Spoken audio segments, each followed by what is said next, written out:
When Jiang-hee, the high school beauty queen who used to bully my boyfriend, got married, my boyfriend jumped into the sea and took his own life. While sorting through his belongings, I found a hidden folder on his computer. It was filled with her photos, brimming with his longing and love for her. He even wrote a song for her. Every night without you, I toss and turn, unable to sleep. And so, in that moment of rebirth, when Jiang-hee rallied the whole class to shun him, I averted my gaze and did not step forward, yet he stopped me, his voice trembling with despair. Why won't you stand up for me this time? 1. Talented singer-songwriter Duan Yujing has released a new single titled, Harmony. The song's subject is so unmistakably clear that during interviews, everyone asked if it was inspired by someone he loved. A faint smile touched his lips as his cool, composed gaze met the camera. Yes, he said, I wish her happiness. A reporter, eager to stir the pot, asked with thinly veiled insinuation, when you say you wish her happiness, does that mean you're going to marry Zhou Shihe? I am Zhou Shihe. From high school until now, from a dimly lit basement to a dazzlingly opulent mansion, we've walked hand in hand for over a decade. It's no secret within our circle. In the video, Duan Yujing was only slightly taken aback upon hearing my name. He didn't answer the reporter's question. After uttering just one sentence, the interview is over for today. They left under the escort of staff. I looked at this interview that had yielded no result. I recalled a saying I had come across before. If you've been with the same person for many years and still haven't gotten married, chances are you never will. I never imagined that Duan Yujing and I would truly never be able to get married, because he jumped into the sea and took his own life. On a large rock by the shore sat an old-fashioned mobile phone. The screen was frozen on his chat window with Jiang-hee, the one that was never sent. I love you, too. Duan Yujing was an orphan. With him gone like this, I'm the only one left to handle his affairs. He probably saw this day coming long ago, so he drew up his will early, getting all his affairs in perfect order. He said he loved children, so he donated his savings to the orphanage. He said he had no family, so he left his real estate to the state. He said there were loves in his life he could never speak of, and in death, he could finally be brave. He even remembered the kindness of a girl he'd only met a few times, who once brought him fruit at the office. Yet for me, he left not a single word, as if all those years I spent by his side meant nothing at all. It was of no consequence. I was like a fleshless marionette, handling everything for him. Yet, inside a bookcase, I spotted a long-unused laptop. Inside a folder I had opened by chance, it's filled with photos of a girl. It's Jiang-hee, the most popular girl from our high school, and he named the folder Little Daisy. The language of the daisy is love hidden in the heart. I counted with a near sense of despair. There were 520 photos in total. After graduating high school, their paths never crossed again. Opening the photo gallery, the watermarks from social media platforms were still clearly visible beneath some of the pictures. The earliest one was a curtain call photo of Jiang-hee performing at the freshman welcome party in her first year of high school. The most recent one is Jiang-hee's wedding photo. It suddenly dawned on me who Duan Yujing's new song he was written for. There's a line in the lyrics that goes, every day without you, I toss and turn, unable to sleep. That was him using the song to declare his love to the world. And I finally understood the true meaning behind the words I wish you happiness.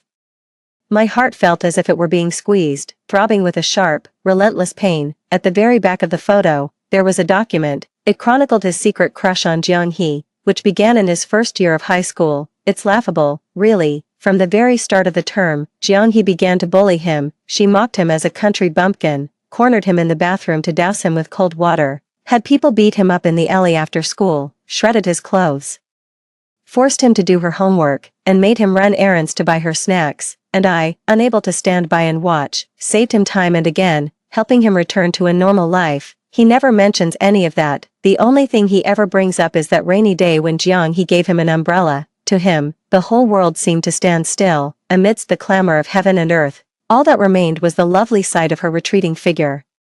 It was this very silhouette that captivated him for a lifetime. He even became a singer because Jiang-hee, while teasing him, saw the lyrics he had hidden in his notebook. She read those words aloud in front of the whole class, words that, to us back then, felt rather embarrassing and overly sentimental, and she told him quite provocatively that not just any Tom, Dick, or Harry could become a star. Far from feeling ashamed, he only wanted to stand at the very top, to be seen by her.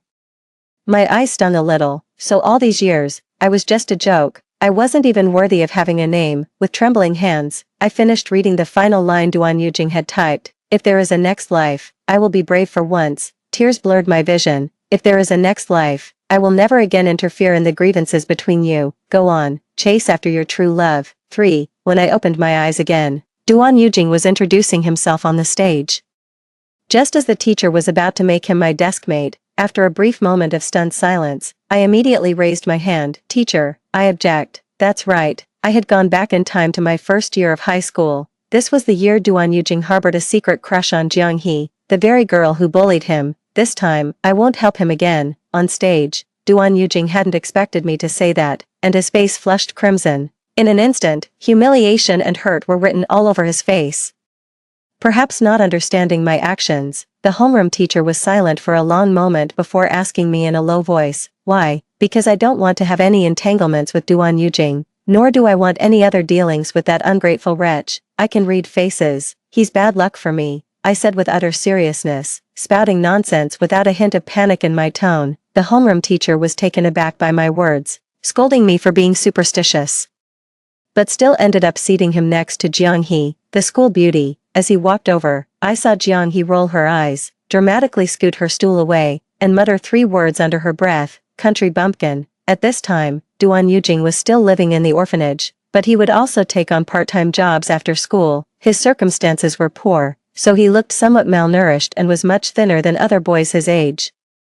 The clothes were faded from washing, but you could still see the patches, and the style was hopelessly outdated. In our previous life, he was my deskmate. Jiang He sat in front of us, and that's when she called him a country bumpkin. I kicked her chair right then and told her to watch her mouth, because I knew that once bullying starts, if no one steps up, it only gets worse. I didn't have any romantic feelings for Duan Yujing back then. I just couldn't stand seeing him get bullied, but this time, watching Jiang He's actions, I didn't say a word, yet I noticed Duan Yujing's back was ramrod straight. I even had the strange feeling that he wanted to turn around and look at me. I ignored it and kept my head down, reading my book. 4. After being reborn, I was only lost for a few days before I adapted to this new life. Looking back, I've spent a lot of my adult life regretting my college entrance exam results and not getting into the university I really wanted, so this time, it feels like a gift from fate. I'm absolutely going to make the most of this chance. Frankly, I couldn't care less about what happens between Duan Yujing and Jiang He. Falling in love with someone who used to bully you, still can't get them out of your head. What's the point in saving a masochist like that? So, just before school let out, I saw Jiang He and her crew corner Duan Yujing in the girls' bathroom. I just washed my hands, that's all. I tactfully didn't even glance in that direction. Do you have any idea how disgusting you are? You smell, it's really unpleasant. Duan Yujing, is that body odor I'm smelling? What, did your orphanage not have a shower? Let me give you a proper wash. A stream of filthy insults poured from Jiang He's mouth. In my past life, I couldn't understand why such a beautiful girl could be that kind of person, so when I saw them cornering Duan Yujing, I rushed in front of him and shielded him with my body. I traded insults with Jiang He for what felt like 300 rounds, until she stormed off in a huff, and that basin of cold water never ended up being thrown on Duan Yujing. I told him back then that if he ever got bullied, he had to learn to fight back himself. No one was going to save him over and over again. He was saying thank you to me, but what I didn't notice was that his eyes were fixed on Jiang He's retreating figure. Looking back now, I really shouldn't have stuck my nose in. For all I know, Duan Yujing might have been secretly pleased about it, so I strode purposefully toward the restroom door. Midway there, the basin of water finally splashed onto him. I didn't break my stride, pretending not to have seen it. I kept on walking. Then I heard Duan Yujing's voice, hoarse and desperate, calling out to me, Zhou Shihe. 5. What awful luck. I ran even faster. I didn't see the person coming and ended up knocking a guy right over. What the hell?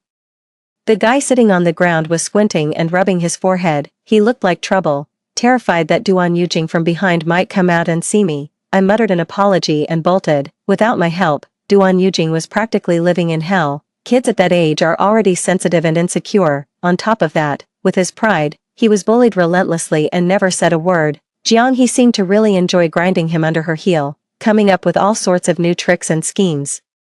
She's just toned it down a bit lately. She was busy preparing for the performance at the freshman welcome party. Duan Yujing's first photo was the one from when she won her award. I'm not interested in that sort of thing, so I didn't go this time either. I thought for sure Duan Yujing wouldn't pass up the chance to see his goddess. To my surprise, he didn't go either. When I saw his figure, I froze for a moment. Then, I started packing my bag to head home. Zhou Shihe. After packing the last book, He turned his head, as if suppressing some emotion, his brow furrowed slightly, eager to prove something. In our past life together, Duan Yujing rarely showed much emotion, even in moments of intimacy. He was always distant. Among his few moments of losing composure, one was when he confessed to me after high school graduation. The boy's gaze was sincere and burning, and the question, "Will you be with me?" seemed to have taken every ounce of his strength. He stared at me, his hand clutching the hem of his shirt tightly, his eyes brimming with affection, as if terrified I might say no. Now, as the figure from back then overlaps with the present one, I just feel a wave of disgust. Perhaps, even back then, he was only looking through me to see someone else, so I gave him a cool, indifferent look, and with him watching in hopeful anticipation, I just walked away. 6. Duan Yujing found himself cornered by Jiang He once again. This time, it was in the alleyway off campus. It was also on the route I always took home. Maybe it was just my imagination, but I thought I caught a faint glimmer of anticipation in Duan Yujing's eyes. Was he hoping I'd save him, just like I did in our past life? Of course not. I just gave it a fleeting glance before looking away. Jiang He has a bizarre obsession with bullying Duan Yujing. "What's that in your hand, you country bumpkin?" she asked with a mischievous grin. "Are you some kind of pervert? I can see it's a girl's thing." Duan Yujing gritted his teeth, refusing to say a word. Not getting the answer she wanted, Jiang He reached out to snatch it. "You didn't steal my stuff, did you?" To everyone's surprise, Duan Yujing reacted strongly. He pushed Jiang He away, but his gaze landed on me. "It's not yours." His voice was low and grave. "If you break it, I'll fight you to the death." It scared me so much I kept my eyes fixed straight ahead and strode forward, with a determination as solemn as if I were heading off to join the party. The faint glimmer in Duan Yujing's eyes slowly faded, extinguished by my indifference. Then, I heard the sickening thud of a fist connecting with flesh, followed by his muffled grunt of pain. I still did not turn back. Yet, Yu Guangzhong saw him clutching the object in his hand with a death grip. 7. But no sooner had he left that alley than, in another one, he ran into someone he barely knew. He had some cuts and bruises on his face, slumped against the wall, with bloodstains on his clothes and pants. Looks like he just got out of a big fight. Tisk, this path seems unlucky. I'll take a detour next time. Just as I was thinking that, the guy spoke up. "Hey, you're just gonna leave me here to die?" I stood my ground, not moving an inch. I've read enough novels to know you never pick up a man off the street, especially a handsome one. Besides, in my past life, I saved Duan Yujing time and again, and he never remembered my kindness. Why should I go meddling in his affairs again? So, I pretended I didn't see a thing. As I was about to leave, he shot me a sidelong glance. "You're really not going to help. He's a tough one." He scoffed lightly. "Can't even give me a hand. You knocked me over last time, and my backside still hurts." I made a show of pulling out my phone. "All right then, I'll call you an ambulance." He raised an eyebrow. "You're something else." "Thanks, since you can still talk. I figure you're not hurt too badly." "I'm not kidding. I really can't get up. Help me out, will you? We go to the same school. It's not like I'm trying to scam you." Seeing I still hadn't moved, he seemed both annoyed and amused. "That defensive, huh? I don't know if you're a good person or not. What if you're carrying a knife and decide to stab me when you get upset? You've got quite the imagination," he said, pulling out his student ID and tossing it in front of me. "Shinjinyu, Class 3, Grade 10. I bent down to pick it up. "Huh, we go to the same school, so you helped him up. And then what, lady? If we wait any longer, my leg's gonna fall off." Only then did I notice the blood steadily seeping through the fabric of his trousers, but I still hesitated for a moment. The whole thing with Duan Yujing has left me with some serious psychological baggage. "What are you still thinking about, sis?" "I'm about to pass out." I sighed, walked over, bent down, and lifted his arm over my shoulder. "Are they all broken?" "The right leg." "Then I'll support you. Try to stand up using your left foot." I never expected Shinjinyu to be so heavy. I couldn't lift him at all. I refused to give up, putting every ounce of strength I had into it. Then I heard a voice gritting its teeth above my head. First my leg was broken, and now my arm's going to snap. Oops, that was careless. I finally managed to help him up and walk him to the mouth of the alley, only to see Duan Yujing, his face also covered in wounds. 8. His gaze lingered on me for a long moment. Then, with disbelief, he looked at Shinjinyu, who was leaning against me. I could almost see his tightly wounded composure beginning to crumble. I remembered what had happened before. I was there when Jiang He was giving him a hard time. I started yelling "fire" to the people around, and when everyone came out, he was saved. It was also me who went up to support him and asked if he was okay. I even took him to the hospital and stayed with him the whole day. I didn't have a crush on him back then. I was just a genuinely kind person. what happened later taught me that it's hard to be a good person. A good person doesn't even deserve to have a word of thanks left for them, so I've now withdrawn my kindness towards him, Zhou Shihe. Duan Yujing called out to me in a hoarse voice, with a barely perceptible tremor. You helped him. I watched him calmly, a slight frown creasing my brow, yet, he took a step forward, his frail body trembling slightly, and extended his hand toward me as I looked on in confusion. Lying in his palm was a strawberry hair clip. It was the very thing he had been protecting so desperately. It's mine, as if clutching at a final straw. He looked at me with despair and near pleading, his voice sinking to the dust. Why this time, are you leaving me to fend for myself? 9. For a fleeting moment, I wondered if I had seen it wrong. How could Duan Yujing possibly have such an expression? He was gloomy, silent, aloof, and never one to crack a smile. He had feelings for Jiang He. This was the third time he had called out to me since my rebirth, and yet, it was him who left me without a single word after taking his own life. How heartless he was, as if I were just some random passerby in his life. So, when I looked up at him, my eyes were filled with cold indifference. Are we that close? That was the very question he had asked me the last time I saved him. I thought he was just embarrassed to be seen in such a pitiful state, having hit rock bottom, so I told him that since we were desk mates, I wanted to look out for him. Looking back on it now, he probably didn't appreciate my presumptuous kindness back then. On every sleepless night since my rebirth, I've been wondering, did I make a mistake? This time, I didn't help him, I went to help someone else instead. I don't know what he'll think, but then I remembered something I read a long time ago. I want you to watch, wide awake, as I abandon you time and again, only to save someone else. I want you to kindle hope, only to have it crushed, tormenting yourself in an endless darkness. So, think whatever you want, it's even better if you get the wrong idea.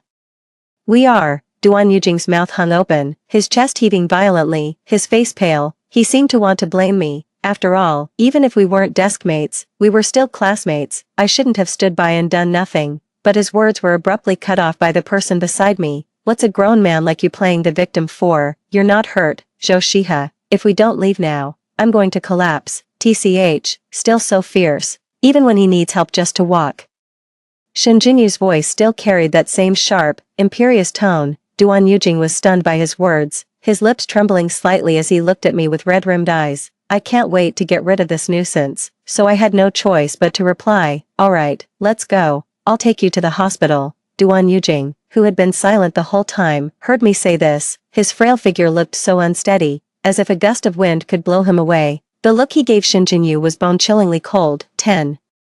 The way that guy looks at you is off. You should really keep your distance. Once in the taxi, Shen Jinyu suddenly spoke up. Unlike me, I'm a good person with a happy family, and I'm straightforward. None of those complicated, scheming thoughts. I turned to look at his smug face and couldn't help but say, and yet you still got into a fight, and you were so lousy at it that you ended up like this. Shen Jinyu immediately bristled, puffing out his chest like a peacock. Come on. I took on a whole group by myself. Okay, they're way worse off than me. I just bled a little. They got it much worse, so, it's just a minor injury. I don't need to go to the hospital. Shen Jinyu was taken aback for a moment, pursed his lips tightly, and then immediately leaned weakly against the window. I can't. I have low blood sugar. I'm about to pass out. My silence was deafening, but I still took out a piece of chocolate and handed it to him. He took a delighted bite, his ears flushing bright red all the way to the tips. As I was leaving the hospital, Shen Jinyu grabbed my sleeve, insisting on getting my contact info. You saved my life, he said. I'll treat you to a meal once I'm discharged. I'm Shen Jinyu from class 3, remember that? Okay, I'll test into your class next time. I'm really good at physics. I was taken aback for a moment. Something just occurred to me. I remember seeing Shen Jinyu's name in my past life.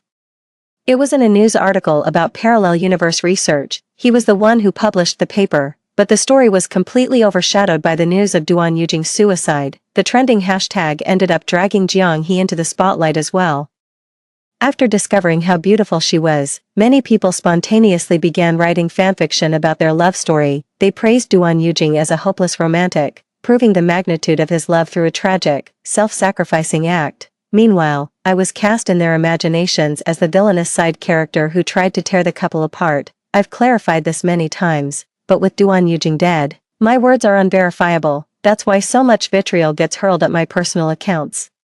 They even claim I drove Duan Yujing to his death so I could inherit his company and wealth, as if they've all forgotten that his will left me nothing, not a single word, not a single thing. He was truly selfish. 11. Just as I reached the door, Shinjinyu called out to me again, Shiha, you're only a freshman in high school, you have plenty of opportunities ahead of you. I turned around, he raised an eyebrow and said, so, you can live your life exactly the way you want to. I was taken aback for a moment, just about to speak. He responded with a beaming smile, I believe in you. I have to admit, his smile was quite infectious, it felt genuine, warm, and uplifting. He was completely different from Duan Yujing. If Duan Yujing dwelled in the shadows, then Shinjinyu basked in the sunlight. Upon entering the ward, I saw Duan Yujing again. I had no idea when he started following me. His gaze was now filled with a sinister and hostile intensity, yet it was mixed with a cautious, almost pleading tone. I came to return your hairpin. He opened his palm, revealing my strawberry hairpin, the one I must have dropped at some point, which he had found. It's broken beyond repair. Just like the relationship between him and me, people streamed in and out of the hospital entrance, but I stood frozen in place. From what he said at the mouth of the alley, a suspicion began to form in my mind. He might have been reborn, just like me. I'm just curious. Curious about why he's having such intense mood swings towards me again. After thinking it over, I've come to a conclusion. Duan Yujing is sick. The fact that he can like Jiang He, who bullied him, proves he has Stockholm Syndrome. The fact that he's come to me now just proves he's a glutton for punishment. Or, to put it another way, he wants to have his cake and eat it too. Under his hopeful gaze, I didn't reach out to take it. I just said flatly, Duan Yujing, we're just classmates. You've crossed a line. For a moment, he stood frozen, his lips pale. It took him a long while to find his voice, which was tinged with a sob. Are you going to abandon it? Suddenly, the past came back to me. Before his creative talent was fully recognized, it was me, tutoring, taking on side jobs, using my own living expenses, who supported him as he chased his dream and entered competitions, time and again. When the setbacks became too much, when everyone said he wouldn't make it, that day, he saw me packing my bags, overwhelmed. He grabbed my hand and asked in a trembling, hoarse voice, are you going to leave me, so fragile, as if it would shatter at the slightest touch? I walked over and held him. No, I won't. I'm just going on a business trip. I'll show you the splendors of the world, lead you from the darkness into the light. This time, under his expectant gaze, I said calmly, it's just a piece of junk, good riddance. Duan Yujing seemed to have lost his emotional anchor. Nearly stumbling where he stood, as we passed each other, I added, leave me alone. 12. The days of studying passed quickly. I don't know where Shinjinyu, who was in the hospital, found the time and energy to keep messaging me. I rarely replied, unless I just can't help myself, like this message he just sent. My leg is all better now, thanks, Zhou. I stared at the photo that followed, where you could just make out the hint of abs. In the end, I couldn't hold back. If your leg is better, why are you sending a photo of your torso? There was a long silence on the other end before they feigned an apology. Oops, my bad, sent that to the wrong person. Can't unsend it now. Yeah, right, like I'd believe that. During this time, Duan Yujing seemed to be occupied with other matters and didn't come looking for me. I soon found out why. After Shinjinyu returned to school, someone reported him for getting into a fight and maliciously injuring others. That day, I was in the teacher's office and overheard the teacher questioning him. Seeing me there, he firmly denied it. I didn't hit anyone, I was acting in self-defense, and I got hurt too. After a moment's thought, I walked over and said, Teacher, I can vouch for him. I was the one who took Shin to the hospital that day. The teacher kept him behind to question him in detail about what happened that day, while I left first with my homework. But then I ran into Duan Yujing around the corner.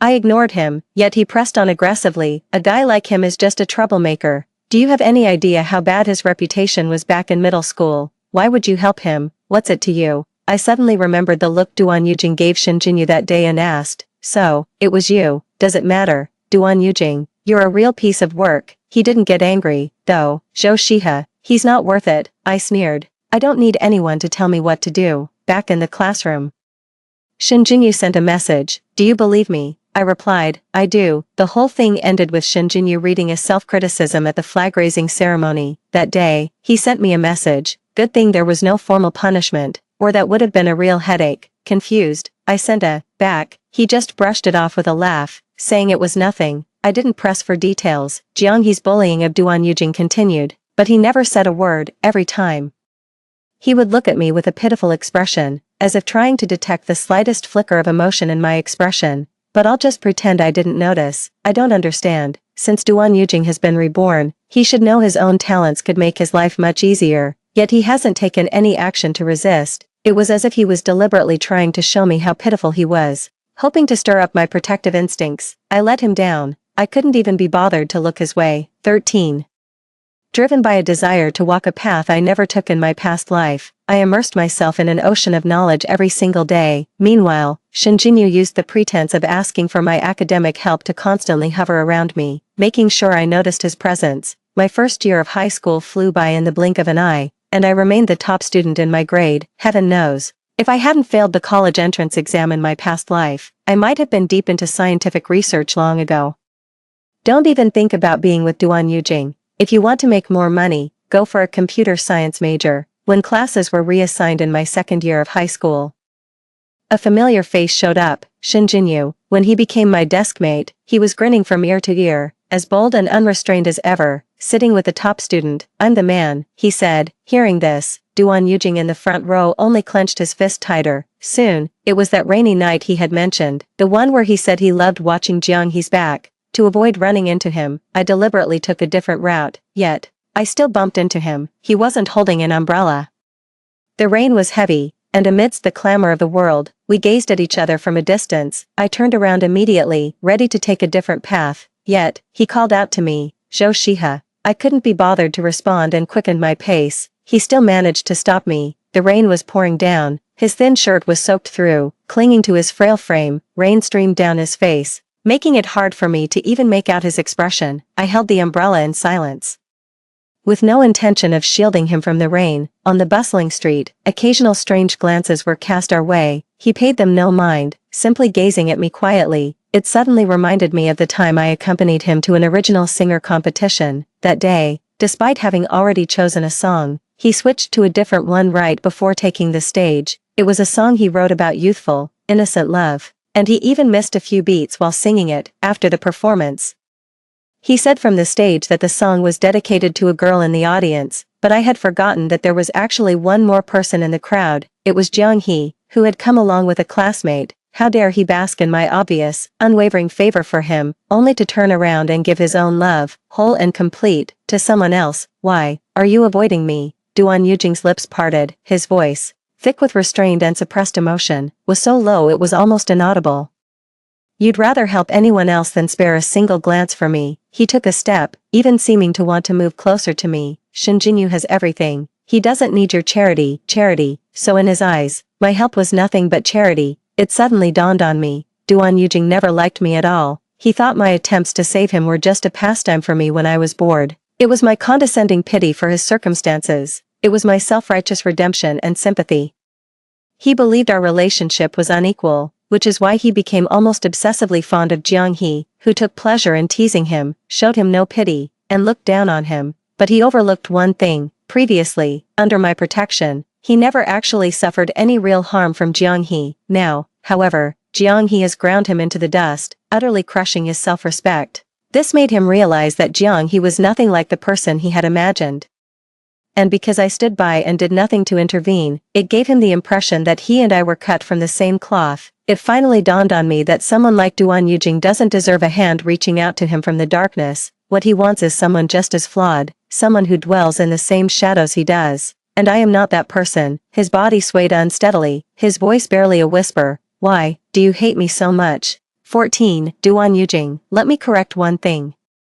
I don't dislike you. I simply act as if you don't exist. All my love and hatred for him have long since faded away to nothing. His words don't even stir a ripple in my heart anymore. For a fleeting moment, a glimmer of light appeared in his eyes, but I was the one to snuff it out. You're just a passerby in my life, not worth any extra emotion from me. Duan Yujing panicked, his composure completely crumbling. This wasn't how it was supposed to be. He was desperate to see some proof, any proof of my love for him in my eyes. Unfortunately, there was nothing, so he started playing the emotional card. But you were so into me, you even gave up the major you wanted to study for my sake. It's because something unexpected happened during the college entrance exam. I didn't finish the essay in my last subject, so I couldn't get into the university I wanted, but life presented other paths, and he just happened to be on one of them. Now, I don't want to keep up this act with him anymore.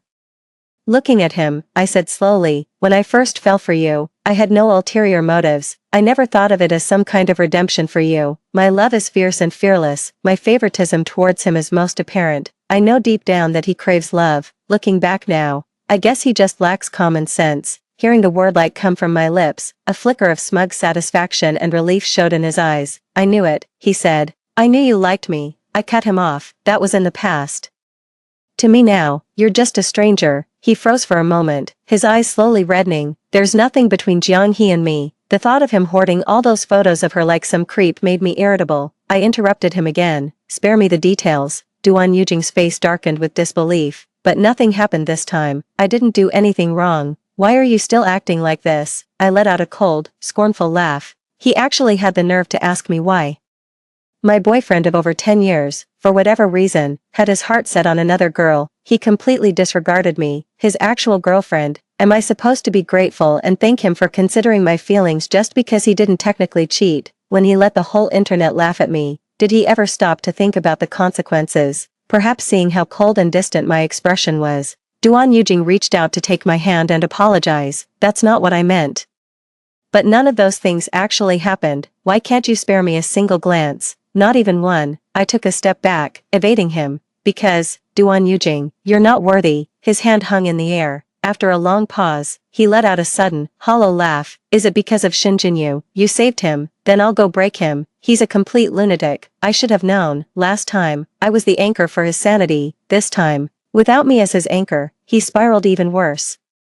I called out to stop him. Duan Yujing, that bottle of water you gave me before the English exam, you put something in it, didn't you? 15. The rain had stopped. It's not like I hadn't considered it before. My grades are always consistent, and I don't eat or drink anything strange. Why did my stomach have to cramp up so painfully right at the end of the exam? The pain was so bad I had to give up on the English essay. In the end, I lost my chance at my dream university. From what Duan Yujing just said, it suddenly occurred to me that maybe it wasn't an accident. His face paled, inch by inch, at my words. The final words were uttered in a pitifully small voice. I wanted you by my side so badly. I walked over and slapped him with all my might. You're despicable, a rat in the gutter. He said nothing for a long time, and finally, his figure vanished into the curtain of rain. I reached up and touched my face. It was cold and damp. It was the first time I had cried in so long. It wasn't for Duan Yujing. It was for myself, and for all the love I had given to the wrong person. Then, a pair of sneakers came into view. I looked up to see Shin Jinyu handing me a tissue, under the dim street light. His face was somewhat indistinct. I took it. He held the umbrella over my head, even though the rain had already stopped. Zhou Shihe, do you know why I love physics? He didn't wait for my answer and continued on his own. Because it has the magic of transcending time and space. Have you heard of quantum entanglement? He chuckled softly. Quantum entanglement knows no bounds of space or time. Two particles, even if they were never connected before, can become intertwined and bound together across any distance. I was taken aback. In my past life, I had clicked on that research paper about parallel universes. Below it was an email address, with a note saying they welcomed correspondence from people in all walks of life. Tormented by thoughts of Duan Yujing and unable to sleep, I tried sending an email to that address. A reply came swiftly. I still remember those words. MS, Zhou Shihe, would you like to give it a try? It was that very letter that brought me here. Could the sender have been Shin Jinyu? My gaze was fixed on him. He extended his hand. Don't worry about why you're here. What matters is figuring out what it is you truly want. Among the vast, countless parallel universes, there is always a version of you living a lifetime of happiness. Suddenly, it felt like a profound revelation. I tentatively reached my hand out. He pulled me to my feet in one swift motion. Zhou Shihe, go ahead and fly forward with all your heart. Don't hold back. 16. After that rainy night, Duan Yujing fell ill and didn't come to school. With Shin Jinyu's words from that day on my mind, I went and looked up a lot of articles about parallel universes, but none of it was ever proven. That is, until I went to the library to borrow a book and suddenly saw a borrowing record inside Hawking's A Brief History of Time. The timestamp showed I had borrowed it not long ago, and on the back of that book, there was also the name Shin Jinyu. But this was my first time reading this book. In an instant, a clear and bold idea flashed into my mind. Stunned for a moment, I simply placed the book back on the shelf in silence, and then I threw myself back into my studies. To my surprise, Jiang-hee seemed like a completely different person. She even rallied the whole class to visit Duan Yujing, and took care of him in the hospital herself. When I was tired from doing homework, I'd occasionally hear her murmuring to herself, "Don't die, I'll make it up to you, forgive me," things like that. I don't know what happened between them. But isn't this just perfect? Duan Yujing's unfulfilled dream from his past life is about to come true. The goddess is within his grasp. After he returned, he never came looking for me again. He remained a loner, as quiet and withdrawn as ever, practically invisible in class. But at the start of our senior year, a bombshell piece of news dropped. Whether he'd had some kind of epiphany or not, Duan Yujing went to a singing competition over the summer and became an overnight sensation. The songs that made him famous in his past life were released ahead of schedule in this one. He instantly became the talk of the school. In an interview, he said, "I want to reach the top and stand side by side with the one I love." Safeguarding her dreams every step of the way, Jiang He also grew closer to him. Even skipping class on multiple occasions to accompany him to competitions and variety shows. They spent less and less time on campus, but that didn't stop their story from becoming a beloved campus legend. It's just the usual talk about them being a perfect match, the talented scholar and the beautiful lady, childhood sweethearts from the same desk, destined to be together. I didn't want to pay it any mind. Occasionally, I'd get messages from unknown numbers. Just a few scattered lines of song lyrics, or sentences with no context. I deleted everything, but I had a nagging sense of unease. I had a feeling he was cooking up some other big move. Before I could figure out what he was planning, Jiang He came to see me, 17, last time. I kind of offended her by helping Duan Yujing. She's messed with me in subtle and not so subtle ways, but I get good grades. Come from a decent family, and I don't back down easily. In the end, she just let it drop, this time. I didn't exchange more than a few words with her. I can't figure out why she came looking for me. So, Duan Yujing is the one you can't forget. She looked at me with a distinctly unfriendly, mocking smile. But what does it matter? So what if you were there for him? When he died, he was only thinking of me. It was confirmed. She also had the memories from before. Thinking I couldn't understand her, she grew even more brazen, even reaching out as if to slap my face.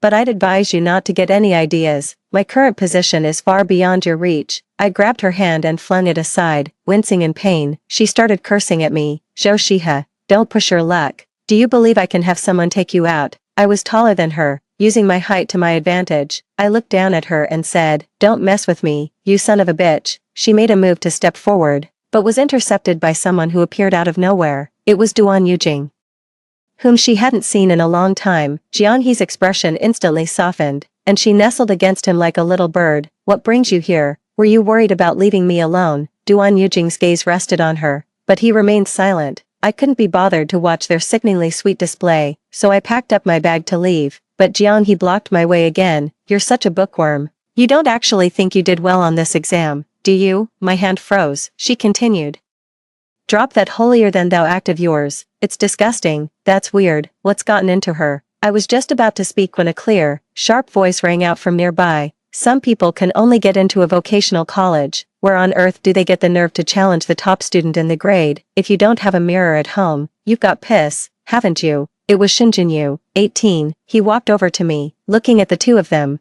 He clicked his tongue disapprovingly. "Oh. It's the class dunce, that explains it. We're clearly not on the same intellectual level." Jiang He reached out to hit Shinjinyu. Shinjinyu usually has a carefree, devil-may-care air about him, but right now, his entire demeanor radiated a clear, "don't mess with me" vibe. His eyes, devoid of any emotion, swept over them. "Get lost. Do you really think someone like you can afford to cross the young master of the Shin family?" He walked over and helped me pack up my school bag. Duan Yujing stood by, watching in silence. Though his eyes showed no ripple of emotion, I could clearly see his clenched fist, the veins standing out. Yet in the end, he said nothing. As he led Jiang He away, he glanced back at me. He silently mouthed a single sentence, but I couldn't care less. On the way home, Shinjinyu said to me, "Leave these matters to me. Don't let them affect your political background check." I nodded, then I immediately asked, "What's it to you if they check my political background?" A faint blush crept across his cheeks. "I'm just reminding you not to do anything out of line." But how did he know I was aiming for USTC? 19. In the final months leading up to the college entrance exams, Duan Yujing and Jiang He also returned to school to prepare. Shinjinyu acted as if he were facing a formidable enemy, sticking by my side every day like a devoted guardian. He was terrified that something else might go wrong. But to my surprise, Jiang He didn't come looking for trouble with me, especially during those 2 days. Shinjinyu truly wouldn't leave my side for a second, practically wishing he could eat and sleep right alongside me. They even had their family bodyguards stationed around me. He was adamant that I not eat anything offered by others, insisting I only consume what I brought myself. So, under his tight security, those 2 days passed by in a flash. When it was over, I knew I was about to set foot on a path I'd never walked before. In the evening, there was a class reunion. Shinjinyu quietly pulled me aside and confessed, "My family background is clean, I've never been in fights, have no disciplinary record, and there are no blemishes on my political review for 3 generations. I'm studying physics and I can help you. Would you consider me?" It was only then that I understood the meaning behind the text message he sent me after Duan Yujing reported him the first time. "But seriously, who confesses like that?" Seeing me lost in thought, Shinjinyu continued, "It's okay if you don't choose me. I know your heart is set on research, and I promise I won't hold you back. Even if you have regrets later, I'll still work to give you more options." I asked him, "Shinjinyu, was that person from the other timeline you?"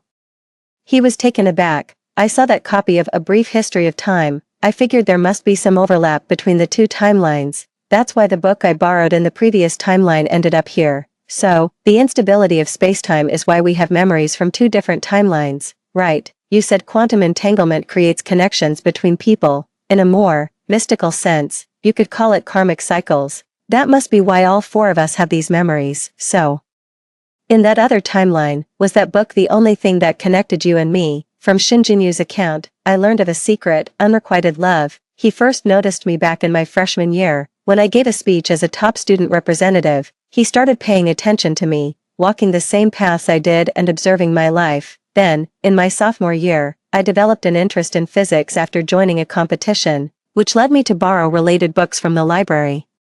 He went and checked out the same books after I did. That's when he developed a deep fascination with physics, because, in his view, quantum mechanics truly held the key to traversing time and space. He was also firmly convinced that parallel universes must intersect. But back then, when Duan Yujing and I got together, he had no choice but to bury his feelings deep inside and throw himself into his research. It was during his doctorate that he discovered the method to traverse spacetime. And then he received my email. That letter was his reply to me, and it was he who led me here. But because it's an experiment, there are risks. For instance, right now, we might be trapped here forever, carrying memories from another timeline. So, that day you were injured and had me save you, was that on purpose? Shinjinyu immediately denied it. "It's true, I was a real troublemaker in middle school. But I turned things around pretty quickly. I even managed to get into your class. Because for every single thing, there are countless choices, and each one leads to a different outcome. This time, my outcome was meeting Shinjinyu. Of course, my research into parallel universes is partly selfish. I just hope that in your other choices, I get a chance to make an appearance." 20. He was silent for a long moment. I still told him, "Shinjinyu, even though we've known each other for 3 years, I'm not sure if I still have the capacity to love someone. I'm afraid that saying yes would be unfair to you." The color drained from Shinjinyu's face. "I know, I'm not forcing you. Feelings, they can't be forced anyway." He tried his best to explain, as if looking for a way to save face, but I just smiled, stepped forward, and hugged him. "But I'm willing to try. So, boyfriend, will you explore this other possibility with me?" In an instant, Shinjinyu's back went rigid. Then, with a loud hoo-hoo, he shouted, "I do." He was so excited he picked me up and spun me around a few times. Someone called for Shinjinyu to come have a drink. "Shinjinyu, how did you know Zhou Shiha said yes to me?" "Classmate." The next time someone asked, "Shinjinyu, which university are you aiming for?" Shinjinyu replied, "Yeah, Zhou Shiha is my girlfriend." "Classmate." As the atmosphere peaked, a classmate called out for Shinjinyu to take a photo together. Shinjinyu, finally, after years of having a crush on her. Zhou Shiha is finally with me. Classmate. In no time, the whole class knew that Shinjinyu had confessed to me, and that I'd said yes. They also all knew that this attention seeker was grinning from ear to ear. Duan Yujing, who was already a major star, remained silent amidst Shinjinyu's cheerful laughter, his back slowly slumping. That night, I received a message from an unknown number. "This time, I will protect your dream for you too." 21. I didn't reply. But I soon understood what he meant. A week later, at a fan meet and greet during one of Duan Yujing's live streams, he personally pushed Jiang He from heaven straight into hell. At that time, Jiang He believed, in that unspoken understanding, that she was essentially Duan Yujing's girlfriend. After all, she was by his side at every single event he attended, and he didn't deny it. But just as the host asked if he had anything to say after the college entrance exam, behind him, Evidence of Jiang He's bullying appeared, one piece after another. The shaky footage made it clear it was filmed covertly. From those angles, you could even see Duan Yujing's pale, fragile face after each humiliation. He curled into a ball, looking so pitiful he might shatter at a touch. The room erupted in an uproar. Jiang He rushed from the audience onto the stage, screaming and crying for the video to be turned off. No one paid her any mind. Everyone was looking at Duan Yujing with pity in their eyes. They couldn't understand the point of what he was doing, especially for a rising idol. It was undoubtedly career suicide, even if he was the victim. At the end of the video, there is a conversation. It appears to be Duan Yujing coaxing information out of Jiang He while she was drunk. Was the water she drank during the college entrance exam swapped by you? Yes, I just couldn't stand her high and mighty attitude. Who does she think she's saving? Wouldn't it be interesting to see her fall into the mud? The fan meet was total chaos. Only Duan Yujing remained perfectly calm, his gaze fixed on the camera. It was as if he was saying to me, see, I could never like someone who bullied me, or perhaps, how could someone who crushes another's dreams ever deserve to stand by my side? I finally understood the meaning behind his words that day. I will avenge you. I also understood why he suddenly chose to walk the path of his previous life ahead of schedule, making his name known to the entire nation. He was brewing a grand act of vengeance. He wants to stand with me openly and honorably, in the light, to love me with a clear conscience and pure intentions. 22. Jiang He was ultimately sent to prison. I went to see her. When she saw it was me, she gave a bleak smile. You must be feeling smug, right? Last time, he left you for me. This time, you've won. I shook my head. In matters of the heart, whoever cares more loses first. Neither of us is a winner. She was taken aback, looking at me in confusion. Where did it all go wrong? He took his own life for me, didn't he? So why is he treating me like this? I find it very difficult to answer her question. She let out a self-deprecating laugh. So, the only reason you allowed me to get close was to get revenge for you, but he was the one who gave you that bottle of water himself. He had his own selfish reasons too, hoping that in his own personal hell, he could have you by his side. How can all the blame fall on me alone? He never loved me. He just thought we were the same kind of person. It was a sick way of making others believe he liked me, all because he was too afraid to let you see his own darkness. When it all comes down to it, I'm the one who got the short end of the stick. When I first arrived, I hated them both, two creatures of the shadows, preying on me alone, forcing me to abandon my own dreams. I wanted to tear them limb from limb, but according to quantum mechanics, the us in this moment is just trapped in a single slice of time. There are countless other versions of us, each facing a different outcome. As I was leaving, I told Jiang He, you're not innocent either. You just thought you could ride his coattails to glory. How much of what you felt for him was ever real? Jiang He pressed her lips together, remaining silent. See, this is the price of greed. 23. When I came out, Duan Yujing was waiting for me at the door. I've laid bare all my ugly, dirty parts for you to see. Do I still have a chance? I shook my head. He carefully produced a bouquet of calla lilies from behind his back. The flower's meaning is pure love. These are the flowers he gave me when we first had some money. I didn't reach out to take them. His lips trembled. I was wrong. Don't I even get a chance to make it right? If fate brought us back, it was to right those unspeakable wrongs. I cut him off, my gaze shifting to Shin Jinyu approaching from behind him, and said coolly, you're mistaken. It wasn't fate that brought us back. It was because someone dedicated their entire life to it, pouring every ounce of their energy into the pursuit.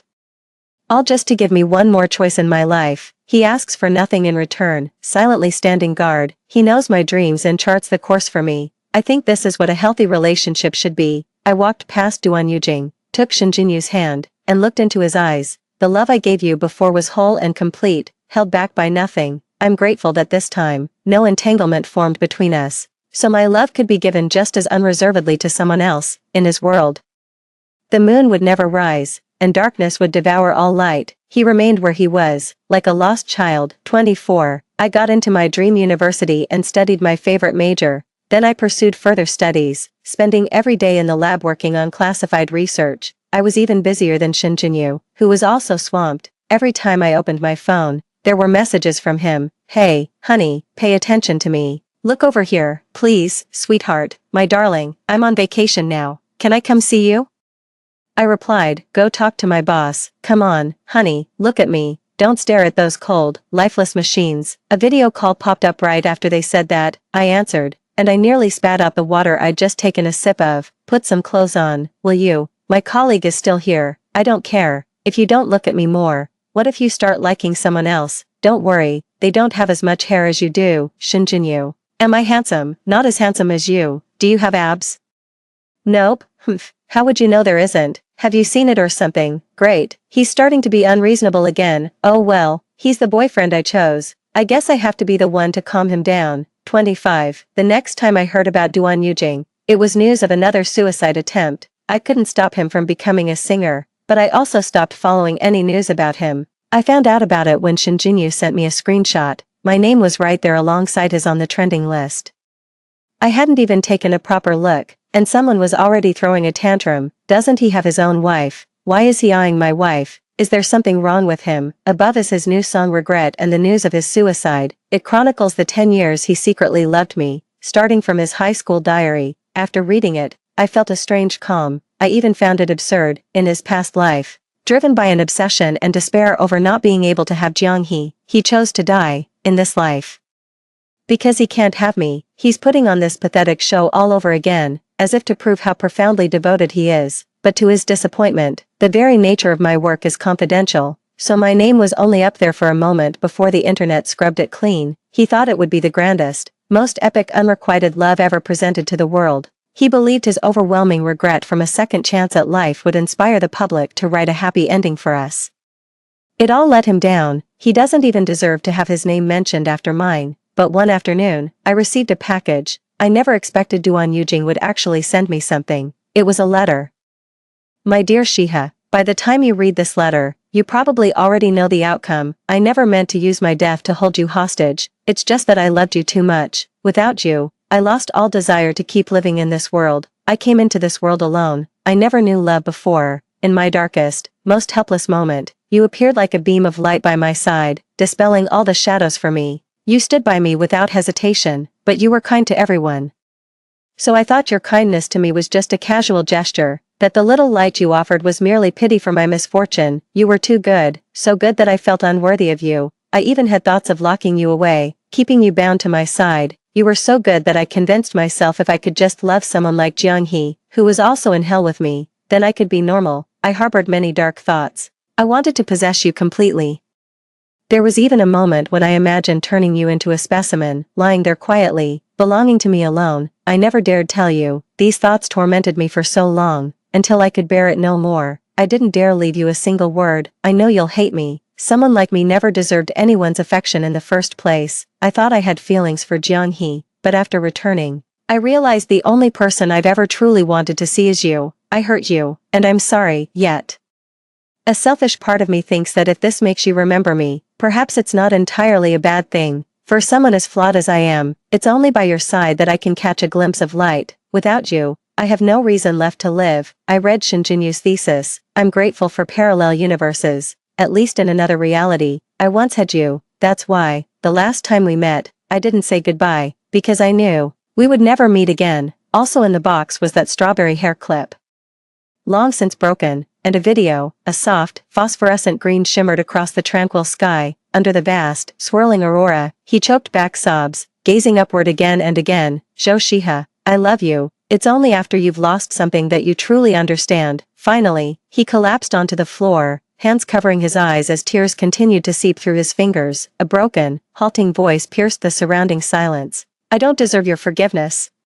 If there's another parallel universe, would you look at me just once more, just one look, please? 26. I didn't finish watching it. I closed the video. Writing these things doesn't absolve him of his actions, regardless of his reasons for liking Jianghe. One thing is clear, he is interested in this person, and that is the starting point of all affection. That's why I don't believe a word he says. Lost time cannot be recovered, and the damage done is already set. It will leave a scar.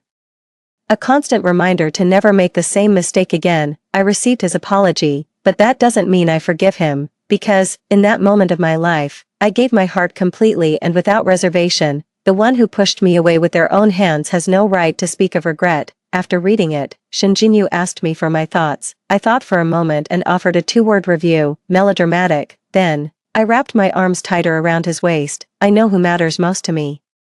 After all, this is a love that transcends time and space. It's a love that shows clear and unwavering favoritism. It's about standing by my side, no questions asked. It's a vow to have me, and only me, For the rest of this life, Shinjinyu produced a bouquet of white balloon flowers from behind his back. Their floral meaning is eternal love, he said, the one I love in this world, I would love in another parallel universe too. I was a bit more conventional, having prepared red roses.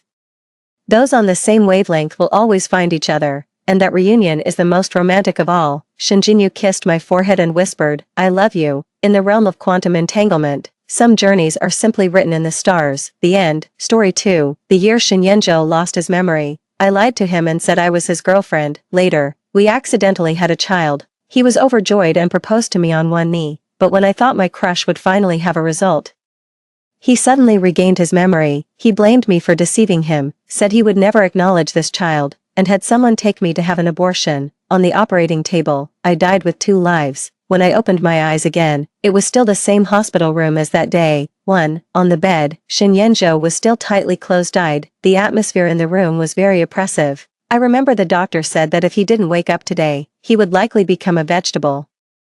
Mama Shin was quietly sobbing, while my mom was comforting her. There's still time, he will definitely wake up. I don't remember the details of Shinyenjo's awakening back then, but my mom was right, he will definitely wake up. When my mom turned around, she saw me staring blankly and waved at me. Nuanyuan, come over and talk to Yenjo, let your Aunt Kai rest for a while. Upon hearing this, Mama Shin also looked at me. They were 2 elders who had always been very affectionate towards me. Even after Shinyenjo regained his memory, they always stood by my side, but me, want to refuse, but can't refuse now. Just as I was about to reach the bed, Shinyenjo's eyelids twitched. I never expected that one day he would look at me so calmly. In the previous life, after he regained his memory, his eyes always filled with various malice when he looked at me. We never had a good meal or a proper conversation again. He blamed me for being scheming and made it clear that he would never acknowledge the child in my belly. I knew I was in the wrong and accepted all of it, but why did he change his mind later? Why did he try to kill my child, that was also his own child? The intense emotions inside me made it impossible for me to stay calm. I looked away and instinctively took a step back. Mom Xing rushed forward excitedly. Not long after, Dad Xing and my father also arrived at the hospital. Shinyenjo woke up, which was a huge piece of good news for them. However, he had lost his memory. After crying, Mom Xing began to introduce him one by one. Yenjo, these are your Uncle Lin and Aunt Bai. Our families have been close friends for generations. This is Nuanyuan, your Uncle Lin's daughter, and also your. When it came to me, I suddenly snapped out of it and spoke up abruptly. Sister, too. It was an instinctive reaction. I haven't forgotten. In the previous life, Aunt Shin made the final decision. At this moment, I introduced myself to Shinyenjo as his girlfriend, but in reality, Shinyenjo already had a girlfriend. However, in Aunt Shin's eyes, this time's car accident was partly his girlfriend Su Xinlan's fault. It is said that a few days before the accident, Su Xinlan proposed to get engaged. Shinyenjo did not agree. In anger, Su Xinlan broke up with him and was preparing to go abroad. Shinyenjo had the accident on his way to the airport. Aunt Shin never liked Su Xinlan from the beginning, and now her prejudice against her deepened. She told me that using Shinyenjo's amnesia as an opportunity, we should build our relationship. Sometimes I wonder, even the elders from both families can see that I like Shinyenjo, but does he really not know? No, he should be aware of it. He just sees my feelings for him as the kind of affection a younger sister has for an older brother. In the previous life, Shin Mama's suggestion made my heart race. What made me unable to get over it was that Shinyenjo easily accepted this matter. During the time he was recovering in the hospital, he only wanted me to take care of him personally. We started with a lie, but it ended because he regained his memory. He believes I am a master of lies. And even the arrival of the child seems to be my plot. No matter how I explained, he didn't believe that night was really an accident. I have no credibility in his eyes anymore. Just Shinyenjo, you were harsh to me, and also to your own child. I touched my flat abdomen, and my heart felt as if it had been stabbed. That child, he hadn't even had a chance to grow a little, and he was gone. It's my fault. So, if I could do it all over again, how could I possibly let myself make the same mistake again? After a moment of Shinyenjo's accident, she followed the conversation. Yes, the two of you grew up together, closer than siblings. The elders talked about old stories and got carried away. Only Shinyenjo was silently staring at me with his deep black eyes. 3. The doctor quickly came to give him a full checkup, and I made an excuse to leave. I still felt like this was a dream until I walked out of the hospital gate, but I couldn't tell whether the concept of reincarnation was a dream. Or the love and hatred with Shinyenjo was a dream. When I thought until my head was about to explode, my phone rang. Seeing the caller ID, I was stunned for a long time before answering the call. Chinshuha's voice on the phone was very urgent. Nuan, where are you? Chinshuha, you. How come you're calling me at this time? Chinshuha was my classmate in high school and once pretended to be my boyfriend. After knowing that Shinyenjo had a girlfriend, I wasn't willing to be outdone and told him that I was also in a relationship. Shinyenjo was momentarily stunned, but then quickly smiled. He didn't gently ruffle my hair, saying, "You're doing well, little girl, you've grown up." His tone was old-fashioned, although he wasn't much older than me. A few days later, he asked me to bring my boyfriend out to eat. I couldn't think of anyone else, so I asked Chinshuha to help. At the dinner table, Chinshuha was considerate and attentive. Shinyenjo joked, "He's better at taking care of you than I am." However, after the meal, he also asked me, "I can tell he likes you, but I can't tell if you like him." After hearing that, I felt a mix of bitterness and sourness in my heart, because, of course, I didn't like Chinshuha. I also didn't take Shinyenjo's words to heart. Not long after, Chinshuha really confessed his feelings to me. Although it was rejected in the end, he still insisted on continuing to be my good friend.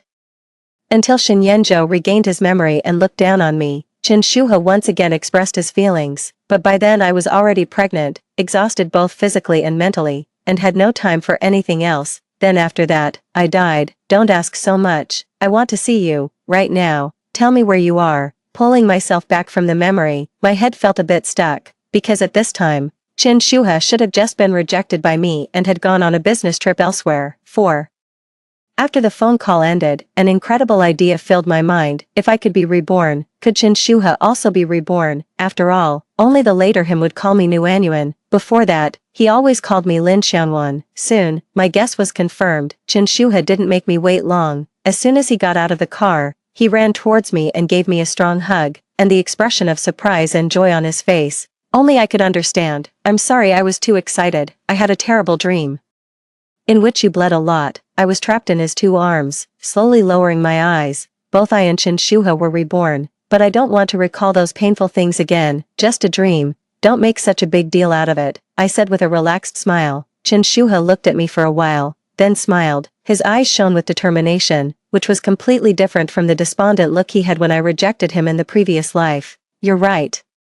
But this dream made me realize that I need to be by your side to feel at ease. Nuanyuan, I'm not in a hurry, so don't rush to reject me." "Okay." I was scalded by the intensity in his eyes and instinctively pulled away from him. Just when I didn't know what to say, a familiar and cold voice spoke from behind. Not good. It was Shinyenjo. He was supported by his assistant as he walked over, his eyes never leaving me. "This look is complicated. There is unfamiliarity, dependence, tenderness, and a little bit of grievance." But why was he upset? "Chinshuha, you." After being shocked, Chinshuha looked at Shinyenjo with suspicion. However, Shinyenjo didn't look at him, and what he said next really surprised me. "Although I'm temporarily amnesic, that doesn't mean I can't remember." I didn't believe what my mom said before, but just now, I did. He suddenly became very humble. "Nuanyuan, I'm sorry. I temporarily forgot that I really like you, but before I remember, don't think about anyone else, okay?" 5. I don't know what's wrong with Shinyenjo. In the tense confrontation between him and Chinshuha,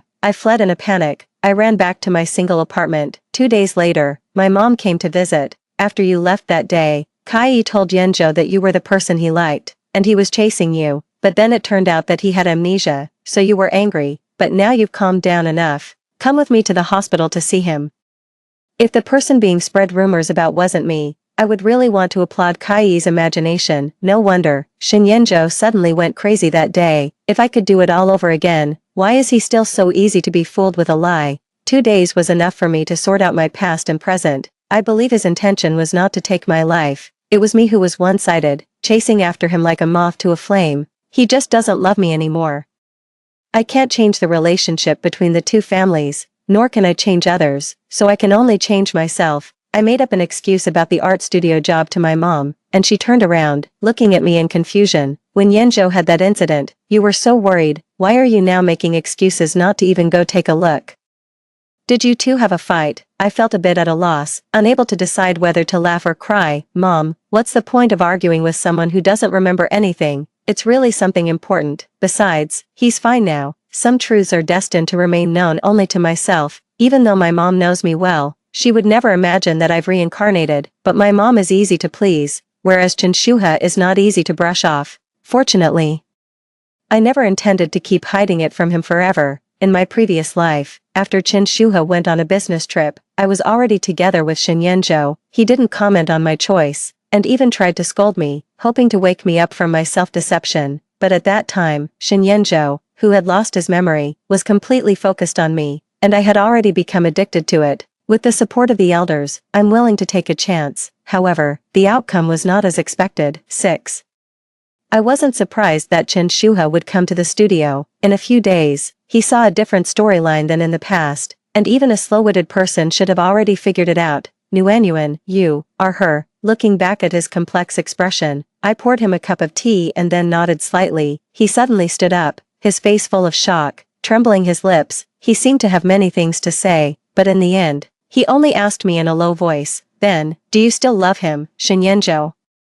I lowered my eyes and smiled bitterly. I love my own life. Only after losing something do you truly understand what is most important. If I can't even save my own life, how could I possibly protect the child in my belly? Thinking about the child, I finally couldn't help but ask, did I really die on the operating table later? Chinshuha, did he show up? What about my parents? If the two elders found out that it was Chinshuha who sent people to take me for an abortion, leading to my death, how painful their hearts would be. Maybe after he regained his memory, I shouldn't have tried to fight for it. It was my own recklessness. I forced my eyes shut, and didn't notice Chinshua's pale face for a moment. I'm not sure. I felt an inexplicable sense of anxiety that day, and when I found you, something had happened to you. Then, when I blinked, you were back again. Chinshuha stared at me intently, his voice slightly agitated. Nuanyuan, this time, don't get in touch with him anymore.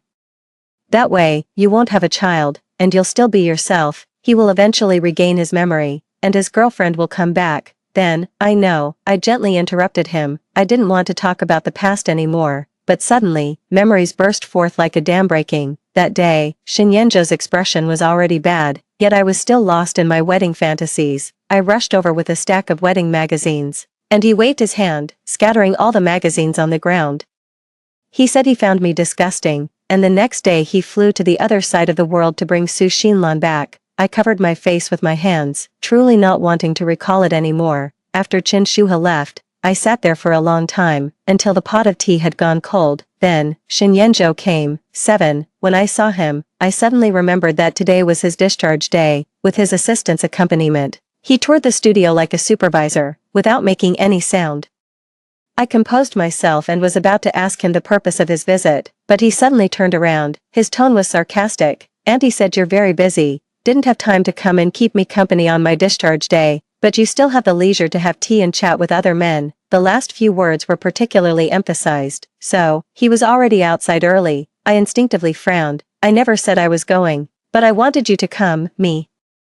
Even the time we spent together that was fake was not long, but it was still deeply imprinted in my heart. This is the Shinyenjo after amnesia. In front of me, he had no aura of the Shin Group's chairman, no sense of superiority, and his elegant face still had a bit of the youthful spirit from his youth. He was a proud man. Unfortunately, reality later smashed everything, and fake things were just fake. I clenched my fists. "Shinyenjo, your mother lied to you. I'm not the person you like. We just know each other since childhood, not very familiar." Shinyenjo suddenly fell silent, his pair of peach blossom eyes staring at me darkly. "You're still angry, me, Nuanyuan, no one can fool me. That day at the gate, I saw that man hugging your shoulder. At that moment, I believed what my mother said, and just now, the two of you were having tea and chatting, and I felt really uneasy inside. We're childhood friends. How could we not be familiar? If it weren't for experiencing bone-chilling pain and paying a heavy price, I wouldn't have been able to handle this Shinyenjo at all." Take out my phone and scroll through Su Xinlan's photos in my social circle. Look carefully. Su Xinlan, is your girlfriend, the person you like? Shinyenjo took a casual glance and said, "I looked, but I didn't feel anything. Not sure. Let me look again. Oh, I see clearly. You're not as pretty as her, me. Oh no. The side effects of this lie seem worse." 8. Shinyenjo started coming to my studio occasionally. I couldn't get rid of him. I was so angry I wanted to bite my teeth. Laughed at him. I had never listened to Shin's mother so much before. He earnestly explained, "I'm not listening to anyone. I'm trusting my own heart." He paused, then softened his voice. "I want to see you. I like watching you. I never realized before. He's actually quite talkative, after all, in the previous life. Every day after we were together, I was always happy and never hid my affection for him. Often, the things to say were usually from me, and he just agreed. But what was the result? After he regained his memory, he denied everything, only remembering that I had deceived him. Thinking about this, I let out a cold laugh. But I don't want to see you anymore. You don't need to look at me, just draw your picture, focus on it. After losing his memory, his face has become thicker. But after I kept ignoring him for a few days, he finally couldn't hold back and asked me why I was being so cold towards him. I used the words he had said when he looked at Su Xinlan's photo before. Because I don't feel anything. That sentence was still the most damaging, and Shenyanzhou didn't come around for several days after that. I couldn't help but feel relieved. Some people just can't be seen, otherwise, I wouldn't know what kind of mood to be in when facing them. His current sincerity and innocence would only make me go crazy. I constantly remind myself that everything that happened in the past life wasn't just a nightmare, it was real. Lin Nuans, stay sober. Unfortunately, the peaceful days didn't last for long. Shenyanzhou came again, this time, almost as soon as he came in. Chen Shuhe also arrived. How come he's here? The look in Chen Shuhe's eyes was full of disbelief and accusation, which made me frown involuntarily. Usually, Shenyanzhou came in the morning, while Chen Shuhe came in the evening, so they never met each other. But today, for some reason, they coincided. I understood Chen Shuhe's meaning. He didn't want me to have any connection with Shenyanzhou anymore. But I also didn't like his tone. Why can't I be here? 9. Shenyanzhou's hostility in his eyes was no less than Chen Shuhe's. His thin lips were slightly pressed, his black eyes deep and unreadable. Chen Shuhe narrowed his eyes, equally unyielding. Because she doesn't like me. This was directly pointing the finger at me. Shenyanzhou looked at me as if he were hurt, but quickly turned away again. Doesn't she like me? Then, does she like you? Then, both pairs of eyes turned to look at me. Good. I took a deep breath and coldly said, neither of you. Shenyanzhou, upon hearing this, immediately proudly lifted his chin. Wait, what is he being proud of? It's simply unbearable to watch. I sat back in the studio and started painting again, not wanting to pay any attention to them. But the more I tried to ignore them, the harder it was to do so. Besides, both of their voices were quite loud. Shenyanzhou, I don't care what you're going through, but you shouldn't bother Nuanyuan anymore. By what right are you telling me this? From what I've investigated, the two of you have already broken up. A former partner should act like a former partner. Chen Shuhe's voice sounded very angry. That's between the two of us. It has nothing to do with you. Shenyanzhou lightly pushed back. That's none of your business. I don't need you to tell me what to do. Do you know how you lost your memory? It's because of another woman. Now you're meddling with Nuanyuan. What will you say when you regain your memory one day?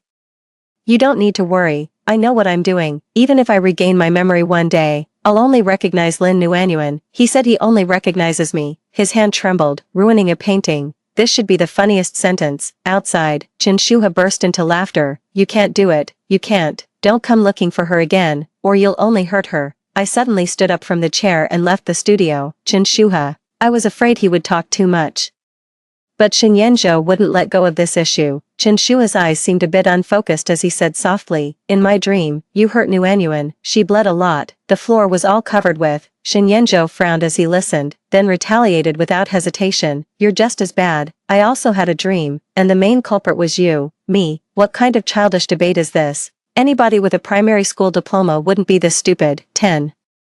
Just as I was about to open my mouth and tell them both to get lost, Chen Shuhe suddenly shouted, you're lying. He rushed towards Shenyanzhou and threw a punch. Shenyanzhou's cheekbone turned red immediately, and he quickly retaliated with a punch. The two of them quickly started fighting. I was stunned. After shouting until his voice was about to give out, they finally stopped. Shenyanzhou was still sitting on the ground, looking quite miserable. He said with a pained expression, I twisted my ankle. I can't get up. Haha. Are you expecting me to help you up? That's impossible. Have your assistant come. I gave him a look of irritation and said to Chen Shuhe, you go first. Chen Shuhe had some scrapes on his face, but they didn't look serious. I was just tired of both of them, and I didn't want to see them anymore. Before leaving, Chen Shuhe's eyes looked especially hurt. Nuanyuan, you still favor him. I wanted to say I didn't. But he kept repeating those words in his mouth. You still can't forget him, you know the ending but still favor him, you will regret it, you will regret it. I just shut my mouth and went back to the studio, not wanting to say a single word. I don't know when Shenyanzhou left, I don't know how he explained it to his family when he went back. Anyway, that night, my mom called me back home. The meal was quiet, but after dinner, she pulled me into her room. She took out a photo album. It was one I had personally compiled before, our exclusive photo album with Shin Yenjo. Did mom misunderstand? Shanwon, you don't like Yenjo anymore. This was a question that had to be faced sooner or later. Fortunately, I had already thought of a way to deal with it. Yeah, I don't like him anymore. I heard it with my own ears. I was still a bit surprised. Can you tell me why? Yenjo is now very serious about you. He even came to see me and your dad. Mom, I gently interrupted her and said carelessly, the reason is simple. I've thought it through. He must really like Su Xinlan, otherwise he wouldn't have rushed to the airport to chase after her. Although he now has amnesia, it's said that people with amnesia change their personalities, and you can't trust them. I think you should try to persuade Kai's mom. Whether it's early or late, he will regain his memory. It's better for Kai's mom to accept Miss Su sooner rather than later. My mom was easily sidetracked by me, and also thought that Yenjo without his memory was unreliable. That's right, he's not only unreliable now, but also very annoying. 11. Yenjo keeps coming to the studio to drink tea, using the excuse that he was beaten on my turf. Sometimes I just think, why did he become so shameless after losing his memory? Even scolding him won't make him leave. Also, why didn't he come back after reincarnating? If he reincarnated and remembered everything, I wouldn't have to go through this torment, right? If he regains his memory, he won't bother me anymore. After thinking for a long time, I decided to contact Su Xinlan, but I didn't expect Chen Shuha to contact her before me. Nuanyuan, I don't want you to be hurt by Shin Yenjo again. I know you're in a dilemma. After all, he's not the him he will become. I also know that Su Xinlan has bullied you before. Once Shin Yenjo regains his memory, I will make them pay for what they did. Looking at Chen Shuha, who seemed a bit crazy, I calmly shook my head. Shuha, I am grateful to you, whether in the past life or this one. My blessings for you have always been the same, and the words I want to say are still the same. You don't need to waste your time on me anymore. If I had another chance, I have thought it through clearly. I am not here to take revenge on anyone. The cause, it's my own. So, you don't need to worry that I will make the same mistake again. I won't. I refused Chen Shua's involvement, which was also a farewell to my past self. 12. Su Xinlan broke down in tears on the phone after learning that Shin Yenjo had amnesia. I knew it. I just knew it. He wasn't intentionally not looking for me. She also thanked me, until I told her that Shin Yenjo now mistakenly believes that he loves me. Su Xinlan's face turned pale, and she accused me of what I had done to Shin Yenjo, but actually, this time, I did nothing, because I became the person Shin Yenjo now likes. Su Xinlan still resented me. To be honest, I would rather stay far away from them. In my previous life, after Shin Yenjo brought Su Xinlan back, they publicly announced their reconciliation in the circle. They were each other's right person, and I was the despicable and opportunistic scoundrel. Su Xinlan came to the studio with her friends multiple times, mocking and insulting me. The last time, it was Shin's mother who rescued me. Shin's mother didn't approve of her, so she said to the outside world, it's because of the child in my belly. In short, the arrangement was very unpleasant to listen to. Since I am not loved, I had no room to argue back. Su Xinlan undoubtedly has some methods. I didn't expect that this time, her return had no effect on Shin Yenjo, no effect at all. 13. In my limited understanding, a lover's love has the chance to awaken past memories. That's how it's always shown on TV. However, in Shin Yenjo's case, it was an exception. He was completely indifferent to Su Xinlan's appearance, let alone any opportunity for Su Xinlan to get close to him. It is said that Shin Yenjo directly sent her away from the Shin Group building, letting Su Xinlan cry and scream in front of the building in frustration. This is a man. Love or not love, it's so decisive. Su Xinlan couldn't do anything, so she reluctantly sought my help. I had no hesitation at all. After sending her the location of the art studio, I closed the door. When I went out again, I heard Shin Yenjo's cold and indifferent voice. Choose between 5 million and reporting the crime. Yenjo, Miss Su, I'm amnesic, not stupid. In my past life, I don't remember ever loving you. Before I could make sense of the sentence, Su Xinlan made a decision. I choose 5 million. Su Xinlan left, and Shin Yenjo didn't even give her a glance. Don't love Su Xinlan. How could that be? A man's deep eyes suddenly looked at me, filled with emotions I couldn't understand. When I came to my senses, he was already in front of me. Do you really not want to see me? He knew, probably intimidated by the intense emotions in his voice. I opened my mouth, but couldn't make a sound. Silence continued. And Shinyenjo was just blocking my way. I clenched my fist tightly, but when I spoke, my voice was hoarse. Move aside, I need to go out. Shinyenjo remained motionless, so I had no choice but to turn back to the studio. Behind me, the man's hoarse voice was filled with frustration and confusion. Nuanyuan, what exactly happened? Why have we become like this? Is there something you're hiding from me? And what about you and Chen Shuha? What else does he know? 14. Shinyenjo left again. I thought he wouldn't come back this time. Because I asked him, I have 5 million.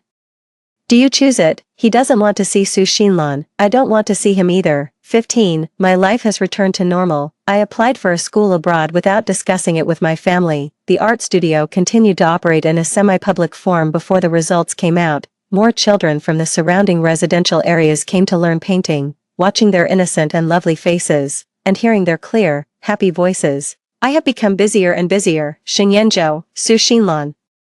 Their business cards are quiet in my friend list, and I don't know how far down I have to scroll to find them. Under my deliberate ignoring, Chen Shua's messages have become fewer and fewer. I know, saying goodbye to the past also means saying goodbye to the people from the past. I like this busyness, but not for the birthday red envelope my mom sent in advance. I almost forgot this day, the night we accidentally got pregnant with Shinyenjo, at this time in the previous life.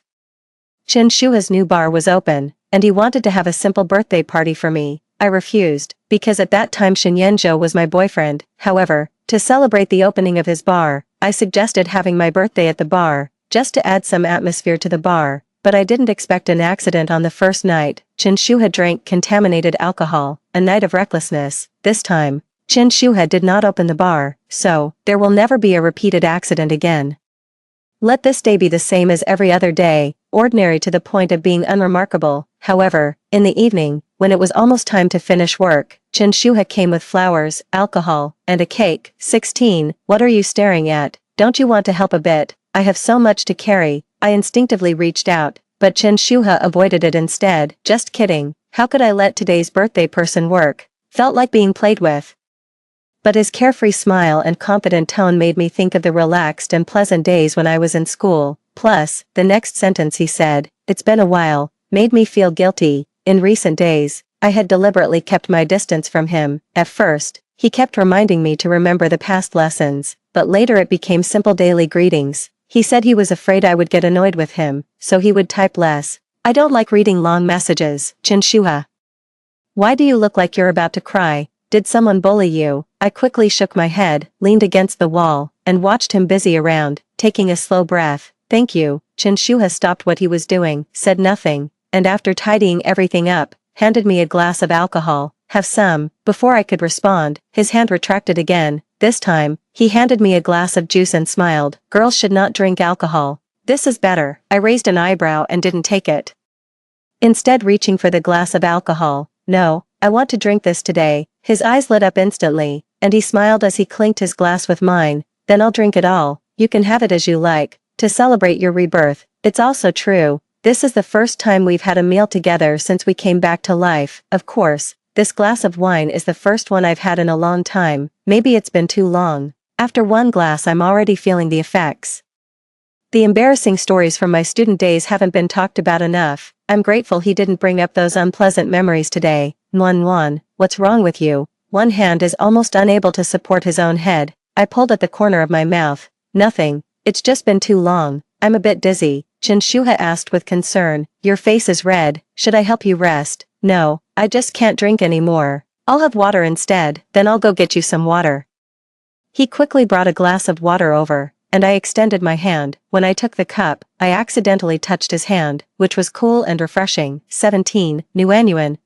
One hand was pressed against my face, the same cool feeling as before. I couldn't help but let out a sigh of comfort, but the next second, I realized, it was Chen Shuha's hand. Shuha, you. Chen Shuha's face kept getting bigger in front of me, and in my blurred vision, his expression was so calm and unfamiliar, but his eyes were especially bright and alert. He was clearly speaking words of concern for me, but his gaze remained unchanged. Your face is so hot, like this. Is it comfortable? Chen Shuha, you go away first. I struggled to brush his hand away, and tried to find my phone, but couldn't find it. Chen Shua's voice was filled with anger. Why do you always tell me to go away? Nuanyuan, why is it always me who leaves? that's not what I meant, I'm drunk, let my mom pick me up, are you looking for your phone, Chinshuha asked me, and then I was shocked to see him take out my phone from his own pocket. He said, I already turned it off for you, Nuanyuan, tonight, no one will disturb us, Nuanyuan, you have to believe, only I love you, only I will never leave you. I'm here to help you. What is he saying? What is he doing? Chinshuha is crazy. In the wine, I staggered to my feet, but I had no strength at all, and immediately fell back down. Chinshuha hugged me from behind, his face pressed against my ear, exhaling hot breath. Don't be afraid, it won't harm you later. I was so scared that tears flowed down my face. Chinshuha, you can't do this. Don't do this, no matter what I said. His hand continued to wander over my body. I closed my eyes in despair. Suddenly, the restraint on my body disappeared. A voice full of anger came from behind me. Chinshuha, you're dead. 18. Shinyenjo pulled Chinshuha out. I was in the studio, holding my breath, listening to the commotion outside. It was the sound of force striking flesh, one after another, but they didn't say anything. I didn't know who was beating whom. The phone was on the other side of the table. I can't reach it. Shinyenjo. Shinyenjo. Shinyenjo. I started calling his name one after another, but I never got a response. My heart plummeted at that moment. After what felt like a long time, Shinyenjo's tall figure finally appeared in my vision. I couldn't help but cry. A pair of strong arms lifted me up. This embrace was both familiar and strange. Shinyenjo, it's me. I want to go home. His voice was extremely deep. Okay. 19. Shinyenjo didn't take me home, because the effect of my medicine completely kicked in on the way. Can the air conditioning be set to the lowest? I'm so hot. It's already at the lowest. No way, you're lying to me. I'm not lying to you. I was so uncomfortable I wanted to cry. I just kept calling his name, urged him. Shinyenjo, hurry up. Shinyenjo, can't you hurry up? Hurry up a bit. I really can't stand it anymore. Shinyenjo, please. I don't know why he got stimulated, but he directly parked the car in the park he was passing by. He picked me up from the front passenger seat and put me in the back seat, and I resisted by pulling myself in. While struggling, my shoe fell off, and he grabbed my foot. Nuanyuan, I'll help you first. I shook my head violently. No, you can't, saying that while crying, but still couldn't help but embrace him. Don't cry anymore. Don't touch me, you can't stand it, and neither can I. My body is so hot it's about to melt. This bone-consuming feeling is both unfamiliar and unbearable. I know I shouldn't continue, but my self-control has never been very good. When I was a child, I would cough so red in the face, yet still secretly eat a cotton candy. Before exams, I would think about studying hard, but still end up playing first. I know it's wrong to lie to him, but I still can't help being with him. My consciousness was gradually fading. I grabbed his hair and sniffled, saying, can't, I know, again and again. When I was finally exhausted and dazed, I heard a man's suppressed and hoarse voice in my ears. He said, Nuanyuan, I'm sorry, it's my fault I couldn't protect you, and the child. My head exploded with a loud bang. Shinyenjo had come back, and it was just in time. 20. When I woke up again, I was in Shinyenjo's apartment bed, and he was leaning by the window smoking, remembering everything from the previous night. It was embarrassing, but at least there wouldn't be another child. This is already the best outcome. When I woke up, Shinyenjo extinguished his cigarette and walked towards me. Nuanyuan, I pulled the blanket up, covering half my face. You go out first, let me be alone for a while. Based on my understanding of him, he should have listened, but he didn't. It's not me. Nuanyuan, a sentence without context, but I seemed to understand it. He said it wasn't him, it was Chinshuha. Our unexpected child was because of Chinshuha's interference. That night at the bar for the birthday, he actually prepared 2 glasses of wine for us, but only Shinyenjo drank it. The one who brutally killed the child in my belly was also Chinshuha. He believed that I was attached to Shinyenjo because of the child, so he wanted to solve it from the source, Shinyenjo said. Later Chinshuha explained, his original intention was definitely not to hurt me. He just didn't expect that the private doctor he found was unreliable. Both I and the child died in his overconfidence. My head is a mess. After experiencing last night, I already believe half of these words. You don't go to the art studio recently, stay here for now. I was puzzled and looked up, and Shinyenjo's handsome face was very serious. Chinshuha has bipolar disorder. 21. What happened later? I also heard from Shinyenjo's assistant. After all, I didn't want to communicate directly with Shinyenjo, so the intermediary could only be his special assistant. I know that Chinshuha has been trading stocks in secret since he was in school. If he could start over, he remembered those few hot stocks from that year, but because of the wrong timing for buying and selling, he suffered huge losses. he lost interest in work and borrowed money everywhere, leading to a huge debt. Finally, his bipolar disorder turned into bipolar disorder, and he jumped from the rooftop. I'm not sure if there's any involvement from Shinyenjo, but even if there is, it's not inappropriate. That night, the words Chinshuha insulted me still remain vivid in my memory. He said I was self-abasing, and even if I had the chance to start over, I would still willingly lie beneath Shinyenjo. He didn't know that Shinyenjo had also returned, nor did he know that night between me and Shinyenjo. It was just the loss of a life, and it had only been 3 months since then.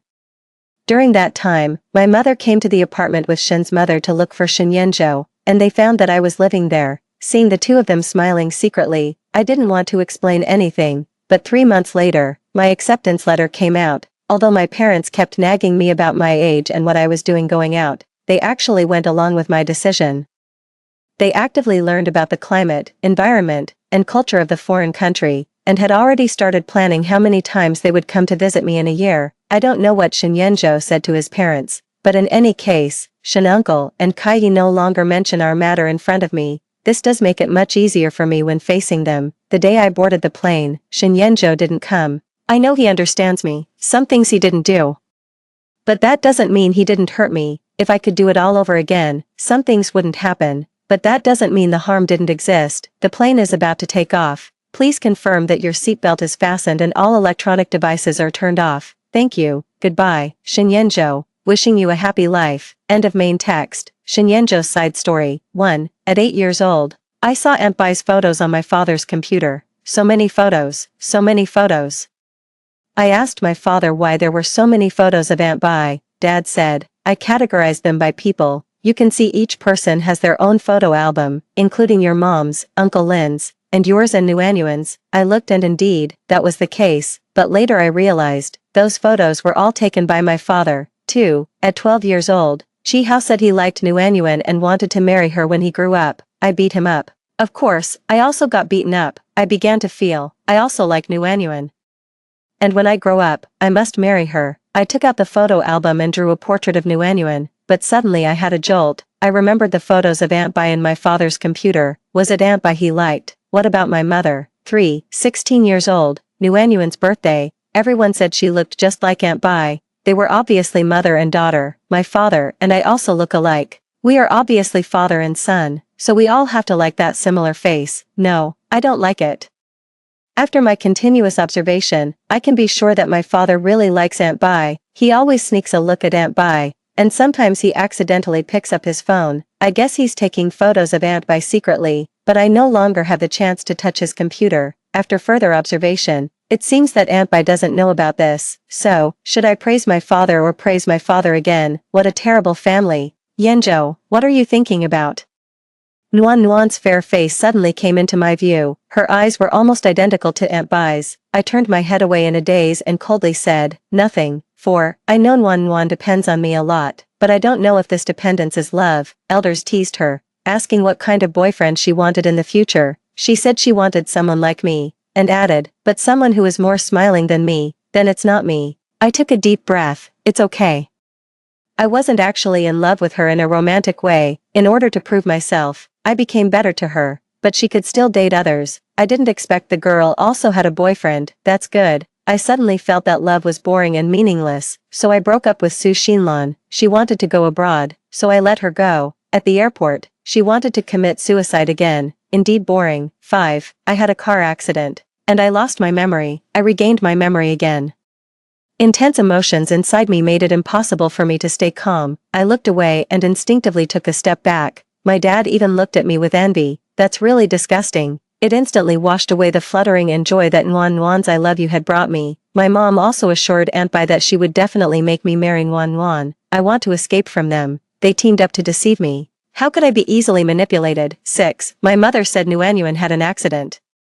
She went to a small clinic to have an abortion, and both she and the child are gone. My eyes went black, and I heard a roaring sound in my ears. No, Nuan wouldn't have gone on her own. She loved children so much. I didn't know that there was a Chinshuha between me and her. Running around like that, I deserve to die. Nuan, wait for me. 7. It must be that heaven has eyes. I've been reborn. I will not allow Chinshuha, this scoundrel, to stay by Nuan's side. But Nuan, she doesn't want to return to my side anymore. Even if we don't mention the past, I just know, she doesn't want to. This time, Nguyen chose to go abroad. I watched the plane flying into the sky and suddenly raised my hand to grab it. In the end, I could only wave goodbye. I think I ultimately became my father. Story 2. In my senior year of high school, Song Shuyao, the campus belle, once borrowed a sum of money from me to see a doctor and asked me not to tell anyone about it. As a result, she used the money for an abortion operation and died on the operating table of a small clinic due to massive bleeding. Many years later, Lu Jingyan, the unattainable academic god, crazily pursued me and proposed to me. Until I was 8 months pregnant, he imprisoned me in a basement in the suburbs. He cut open my belly and said, "This is what you owe Yao Yao and our child." It turned out that before the campus belle died, she had held his hand and asked him not to blame me. He firmly believed that I had deliberately killed the woman he loved and their child. That day, I died with my eyes wide open under Lu Jingyan's butcher knife. Then, filled with overwhelming hatred, I returned to the day when Song Shuyao came to borrow money from me. 1. On the 10th day of being locked in the basement, there was already a foul smell on my body. During this period, I tried countless ways to escape, but all to no avail. This basement was specially built for me when it was constructed 3 years ago, and it has only one exit. Just as I was completely desperate, a sliver of light suddenly seeped through the crack of the door. Hunger had made me so dizzy that I couldn't stand up. I carefully supported my belly and crawled towards the stairs. A pair of exquisite black handmade leather shoes appeared in front of me, and the owner of the shoes stepped on my palm. I looked up at the person coming and, with my other hand tightly clutching the hem of his pants, I pleaded for the last time, "Lu Jingyan, I really didn't know that Song Shuyao was pregnant. She just said she needed to borrow money to see a doctor at that time." Lu Jingyan grabbed my hair and frowned in disgust, saying, "Do you think I'll believe you? What right do you have to mention Yao Yao's name? Do you know how good Yao Yao was when she was dying? She even told me that you had a crush on me and asked me to forget her and take good care of you." He spoke wildly with a deranged expression. Me, having a crush on Lu Jingyan. It was a long time ago, before Song Shuyao was even together with him. Even when they were finally together, and I found out that the child Song Shuyao was carrying was his only after I was imprisoned by Lu Jingyan. But now, no matter how I explained, it was useless. Song Shuyao was already dead. The baby in my belly was moving restlessly. After all, I couldn't bear it. It already had a life. Holding back my tears, I looked at Lu Jingyan and continued, "You can kill me to avenge Song Shuyao, but the child is not just my child, it's also your child. Please spare its life." "Okay, child, you're ridiculously stupid. How could I let a slut like you conceive my child? The random man I found for you has actually given you a good deal." I felt as if I had been struck by 5 thunderbolts. No wonder, no wonder. After we got married, the number of times he touched me could be counted on one hand. Even most of the time I was unconscious, and he just said I was too tired. Thinking about it now, I'm afraid he had drugged me and planned it from the beginning. With such thoughts, hatred instantly engulfed me. While Lu Jingyan was in a daze, I opened my mouth and bit his tiger's mouth, using almost all my strength. The smell of blood filled my mouth, and I just wished I could die together with the person in front of me. The sharp blade entered my abdomen, and intense pain swept through my nerves. My hands and feet were tied up, and I couldn't even ask for a quick death. Lu Jingyan held up the bloody baby in front of me and said, "Qing Yuan, you killed my child and Yao Yao. Now it's finally your turn." I stared at him with my eyes wide open. Hate. I just lent out a sum of money. I just had a trace of affection for this person when I was young and ignorant. Why did I end up in this situation? I'm not willing. Why do I have to suffer such a painful massacre? Why can the person who harmed me shamelessly shift all the blame onto me? I'd rather turn into an evil spirit and gouge out his heart, cut off his tongue, and bite off every inch of his flesh to avenge my blood, perhaps because of my deep obsession. A hazy white fog suddenly rose in front of my eyes. When I opened my eyes again, I actually returned to the day when Song Shuyao came to borrow money from me. 2. When Song Shuyao sent me a message, I was still having a class in the classroom. Our high school is a century-old school and also a first-class demonstration high school, so usually, the teachers are strict, and there is basically no chance to play with mobile phones. Only a few classmates secretly bring their phones to the dormitory and can play with them after the evening self-study class is over. Because she had been looking for me quite frequently recently and she told me that she didn't feel well, I had been persuading her to see a doctor. Afraid of missing her message, I just bought a piece of bread at noon today and rushed back to the dormitory. Maybe I had a bit of low blood sugar. I felt dizzy for a while before I could recover. When I opened my eyes, I remembered everything about my previous life. The surging hatred instantly engulfed me. My hand holding the phone was shaking. The same sentence as in the previous life was sent in the chat box. Yuan, I'm really sorry. I have no other choice. I'm ill and need at least 5,000 yuan, but I only have a little over 2,000 yuan on me. Can you lend me some? I promise I'll pay it back. In the previous life, I asked her what kind of illness it was. She replied angrily. Are you afraid that I won't pay it back? Song Shuyao and I had known each other since we were little. She was always skillful in manipulating me. Just this one sentence made me fall into the trap of self-justification. At that time, in my opinion, she was my best friend. How could I let her think that way? Maybe she just didn't want others to know her privacy. At that time, as a student, I had saved up my pocket money for more than 2 years, and I only had about 2,000 yuan. I was still short of 1,000 yuan, and my living expenses were 800 yuan a month. I lent her 500 yuan, but she said it wasn't enough and asked me to think of another way, so I had to borrow money from my dormitory roommates. In this way, I managed to gather another 500 yuan for her. As a result, in the next 2 months, in order to pay off the debt, I survived by eating the old Beijing instant noodles that cost 5 yuan for 2 packs. Later, I didn't wait for the news of Song Shuyao's recovery. In fact, after lending her the money, I couldn't get in touch with her anymore, until after the college entrance examination. By chance, I heard my mother mention that Song Shuyao had died of massive bleeding during an abortion operation in a small clinic. I was struck like a bolt from the blue at that time. I had the biggest quarrel with my mother. I asked her why she didn't tell me. She calmly accepted my emotions and said, "What's the use of telling you? Don't you need to take the college entrance examination? I've said that you two aren't suitable to be friends. Also, Qing Yuan, I hope you understand that you can't interfere in anyone's fate." In the following days, I fell into endless self-blame. I always thought that if I had been more careful and asked more questions, would Song Shuyao not have died before marrying Lu Jingyan? I once analyzed myself and told him about this past event. At that time, he held me tightly in his arms, and I couldn't see his expression clearly, but his tears fell on my neck, and I was so touched that I thought I had found my soulmate. Could he understand all of me, and even feel my pain when he shed tears? Was he wondering if what I said was true or false, or was he excited and crying because his revenge was one step closer? 3. In this new life, I'm no longer that pitifully stupid high school student. I scrolled through the chat records between us. My face grew colder and colder. Since she dropped out of school in her sophomore year of high school, she often sent me messages about the flashy nightlife outside. Then she pretended to act coquettishly and said, Yuan, I really don't understand what's so good about studying. Don't you feel bored? How about you climb over the wall and come out tonight? Let's go to a bar. Okay, sister will show you the world. And my reply was, Yao, it's not safe for you as a girl, while your student status is still retained. You should come back and repeat the grade, otherwise, what will we do when we become adults in the future? Qing Yuan, I'm just not good at studying. Do you have to show off in front of me? Her words were a bit too much, and I didn't want to reply to her later. I was really angry at that time. As a result, she came to me soon after and sneaked into the school to give me flowers. Good Yuan, don't be angry, okay? You know what kind of temper I have. I'm not good at being roundabout. I just want you to be as happy as me and feel sorry that you're too tired every day. Shuyao, everything will be tiring. I just want to make sure that I won't be so tired in the future. Forget it, I won't talk to you anymore. Bookworm, did Song Shuyao really feel sorry for me? If she felt sorry for me, would she have caused trouble for me during the mock exam and asked me to sneak out of the school to celebrate her birthday?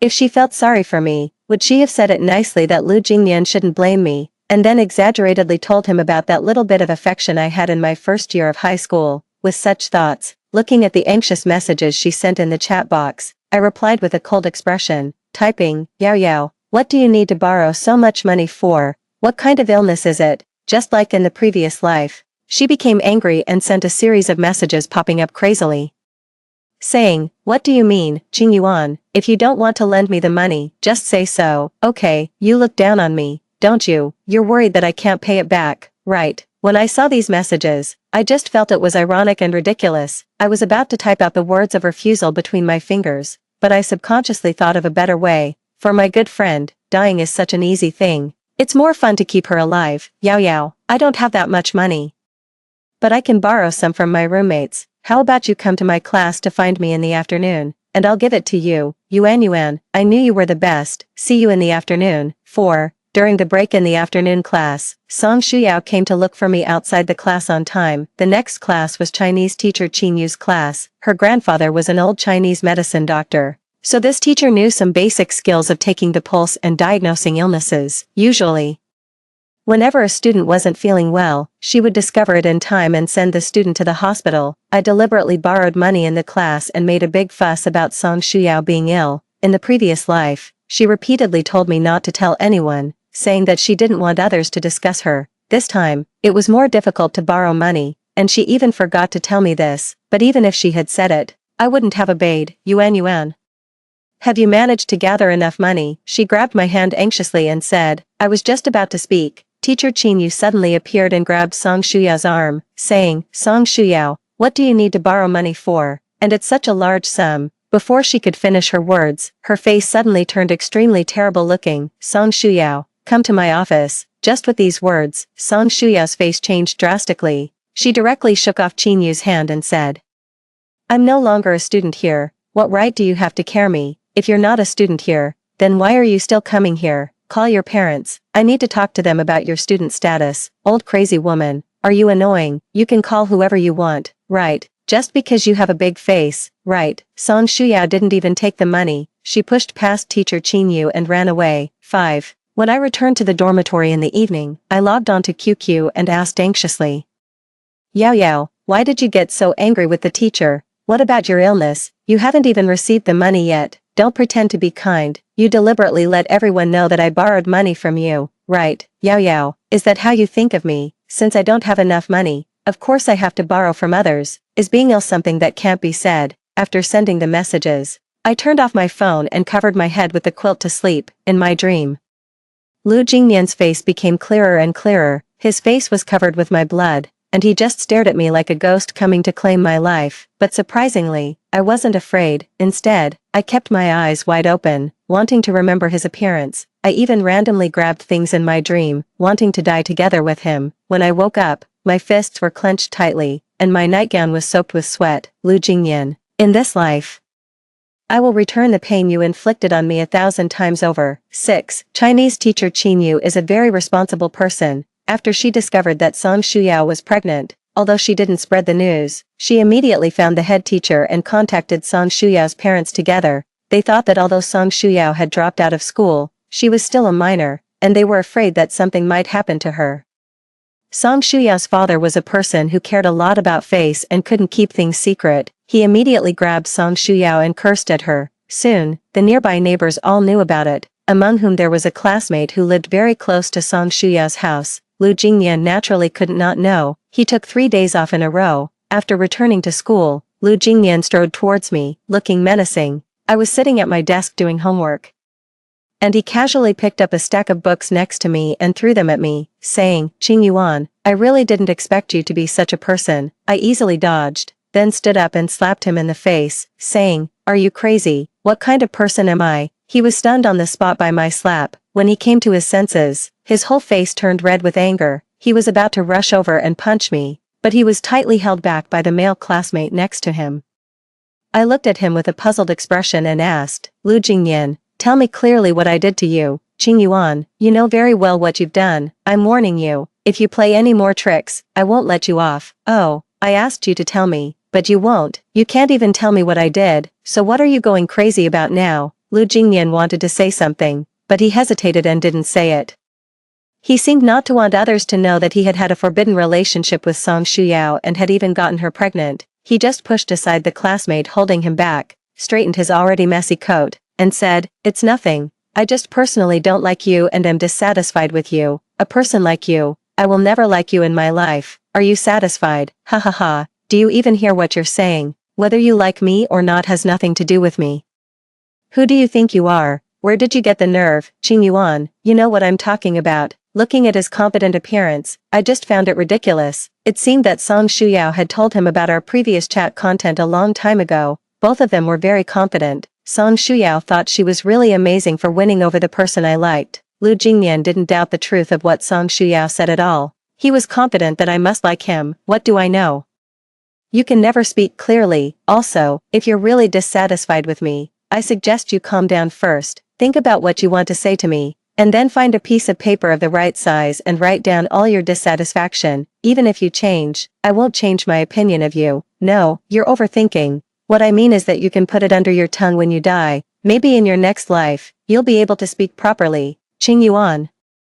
Don't keep calling my name. When you say it, I feel that my name has become quite disgusting. 7. Surprisingly, after the quarrel with Lu Jingyan, Song Shuyao took the initiative to find me again. As soon as the evening self-study class ended at night, I received her QQ message. Yuan, what's going on? Didn't you like Lu Jingyan very much? How could you quarrel with him like that? Did Lu Jingyan tell you that? There was a pause on the other side of the phone, and soon a message was sent.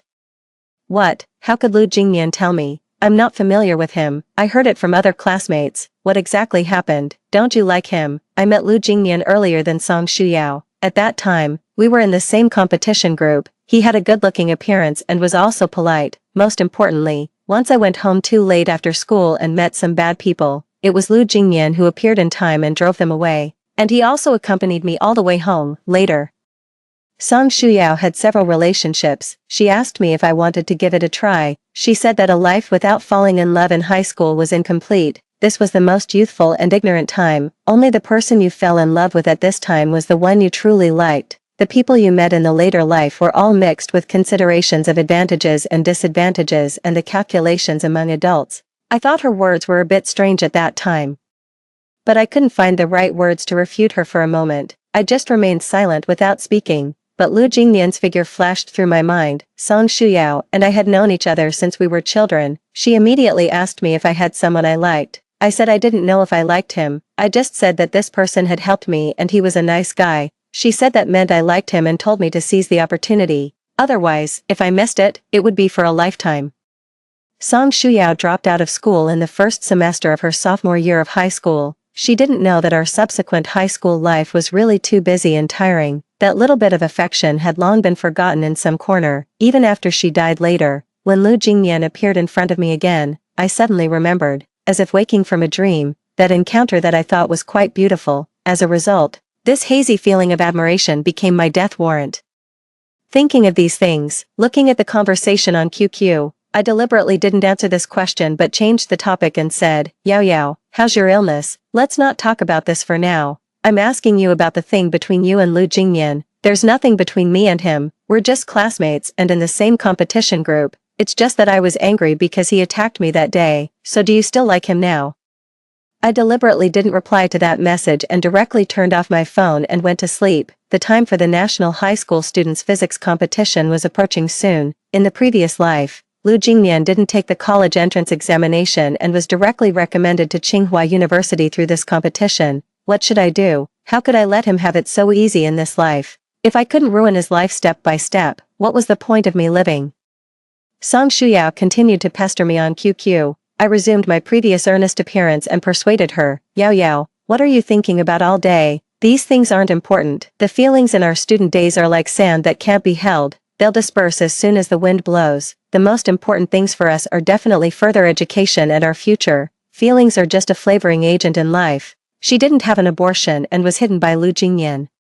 My mother and Lu Jingyan's mother were colleagues. I often heard his mother complain that Lu Jingyan's consumption had been getting higher and higher recently, probably because of the great pressure as the competition was approaching. Yuan, you're too utilitarian. There are things more important than further education, fame, and fortune in this world. It's a pity that you'll never understand. I'm just studying and taking exams normally. How am I being utilitarian? She really knows how to label people. Then what is it? What other important things do we have besides studying now? The most important thing for both me and Lu Jingyan now is this. Everything else is not important. Alright, bookworm, you'll understand later. Song Shuyao tried very hard to make me understand. As a result, Lu Jingyan skipped classes more and more frequently later. He even dared to find excuses to skip the tutoring classes given by the specially invited famous teachers of the school twice. In order to make Lu Jingyan lose this opportunity for recommendation, Song Shuyao and I worked hard together. In this new life, I also have a side mission of getting rich. I initially tried to persuade my mother to buy stocks, but she just thought I had gone crazy from studying every day. Time waits for no one. My parents divorced early. And my mother basically raised me alone. I had an education fund on a separate card. Taking a risky move, I used that money while she was asleep and deleted the text messages in advance. Fortunately, with the experience of living one more life, my mother told me the password of this card after my college entrance examination. Then I went to an internet cafe and registered a stock account. Before the physics competition, that sum of money had been multiplied several times by me. I transferred the principal back to that card and then used that money to sponsor a girl named Li Yen in the school who was about to give up the college entrance examination at that time. Her grades were no worse than Lu Jingnian's. Just because her father was seriously ill and there were younger siblings in the family, she had no choice but to give up the college entrance examination and choose to shoulder the burden of the family. When I offered to sponsor her, she looked surprised. I made up a random excuse, saying that a colleague of my mother's unit wanted to help her. She was so touched that she shed tears. Recently, Lu Jingnian either didn't come to class or dozed off as soon as he came. After all, it's quite difficult to take care of an emotionally unstable pregnant woman. On the day of the final competition, he was almost late, standing on the balcony on the third floor and looking down. I saw Song Shuyao chasing after him with her hands protecting her belly. It seemed that she saw my figure, and she quickly hid behind the nearby tree. I pretended not to see and continued chatting with Li Yan, and then entered the examination room happily. A few days later, the results of the competition came out. It was normal that I didn't get a ranking. In my previous life, I studied majors in medicine and biology all the way through my master's and doctoral degrees. This time I just came to gain some experience. Also, I wanted to ensure that Li Yan and another boy could reach the examination room smoothly. In the previous life, Xie Chen from the neighboring school had a car accident on the day of the examination. In this life, I got to know him in the competition class in advance and took him on another route. I was happy to increase the number of opponents for Lu Jingnian. As I expected, Li Yan was the first place, and the second place was still a boy on the ranking list from the previous life. As for the third place, it was Xie Chen. Lu Jingnian completely lost this opportunity. On the day the results were announced, the teacher comforted him. Jingnian, it's okay, there's still the college entrance examination. The teacher believes that with your strength, you will definitely be admitted. You just need to adjust your state. Were you ill during this period? Lu Jingnian lowered his head and was silent for a moment, and then regained his courage and said, it's okay, teacher. It's the same for me to take the college entrance examination. I was reading a book next to him and tried my best to restrain the urge to look over. I was afraid that the hatred in my eyes could no longer be hidden. Lu Jingnian, you're thinking too beautifully. If I let you take the college entrance examination smoothly, what's the point of me living this life again? If you're not at the bottom, if you don't go to hell, how can I live? This is just the beginning. I won't give you any chance to turn things around again. 8. In the last semester of our senior year of high school, we became busier and busier. I was busy encouraging Song Shuyao every day and describing to her how wonderful college life was. I searched the internet for various bloggers and official accounts sharing about college couple relationships and shared them with her. Shuyao, do you want to come back and study again? There will always be some regrets in life if you don't go to college. I think it's more interesting to have a relationship in college. Everyone has survived high school. In college, we're young and have common topics and hobbies. How wonderful. Do you have to have common topics to be in a relationship? Two people together must have similar outlooks on life and be able to talk to each other. Look at my parents. The gap between them was too big, so they got divorced. Forget it, let's not talk about this. Yuan, have you made up with Lu Jingnian? Sigh.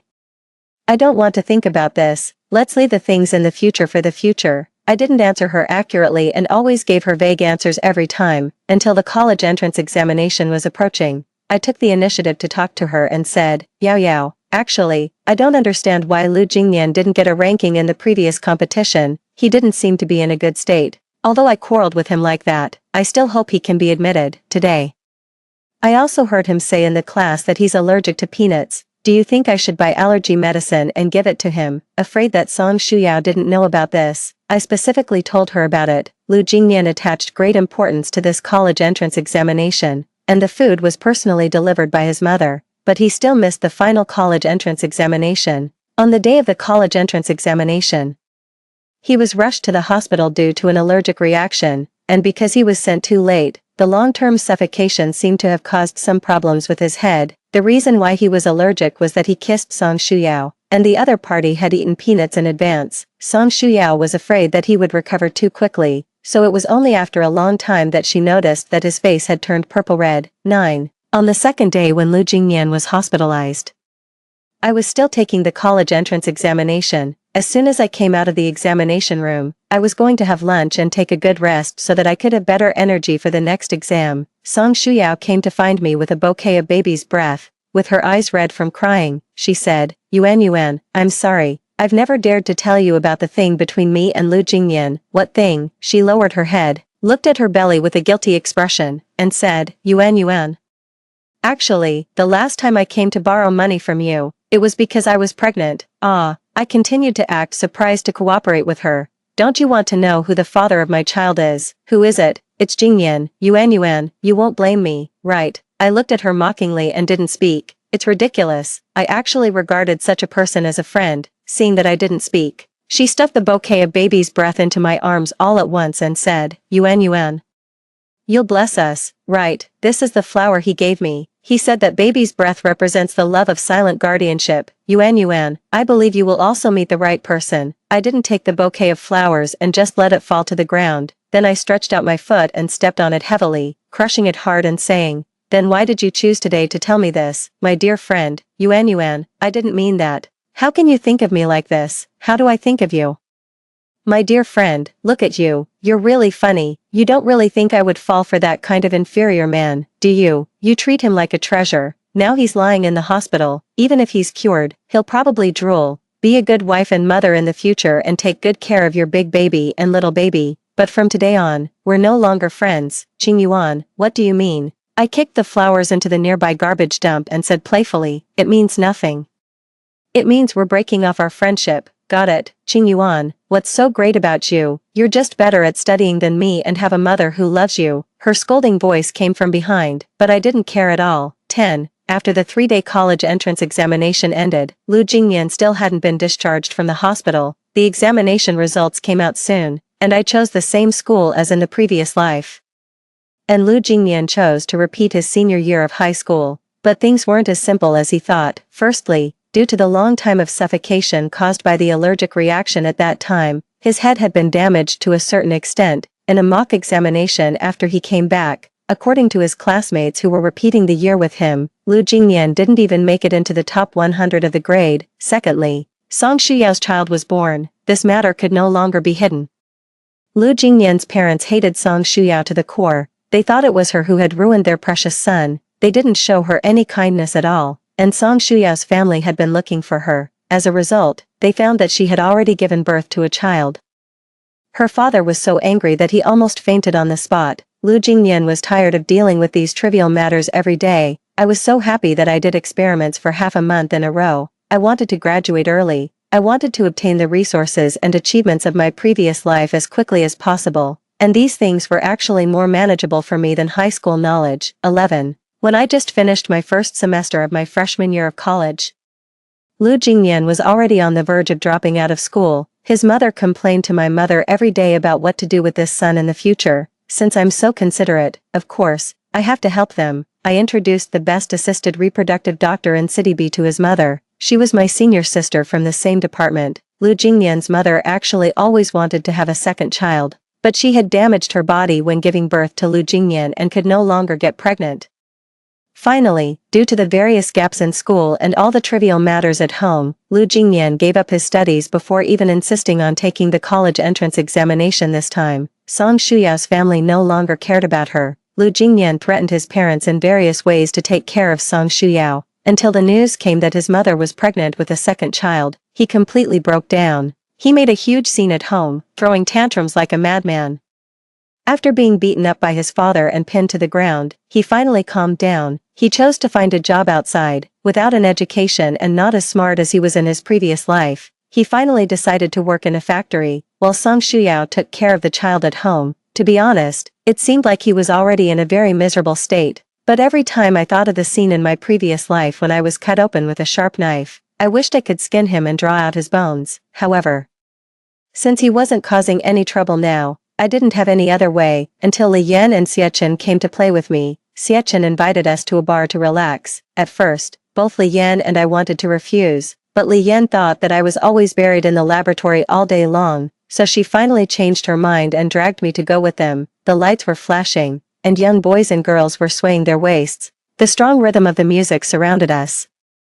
The drunken person swaying in front of me seemed to turn into Song Shuyao. Something flashed by, and I couldn't quite grasp it, until a pair of young girls next to us. The long-haired one asked the short-haired one, "Do you really not remember whose it is?" Suddenly, my mind cleared. Yes, from the time I reunited with Lu Jingyan until we got married, it was several years in total. A person as cautious as him, how could he have gotten someone pregnant in high school? Moreover, considering my previous relationship with Song Shuyao, I knew most of her love affairs. This was also the reason why in my previous life, I never thought she would be with Lu Jingyan, because she always had a steady boyfriend. I was so blinded by one small thing that I couldn't see the whole picture, but I wasn't completely sure. After all, Song Shuyao wasn't that crazy, was she? Thinking like this, I quickly left the bar and contacted a private detective that night.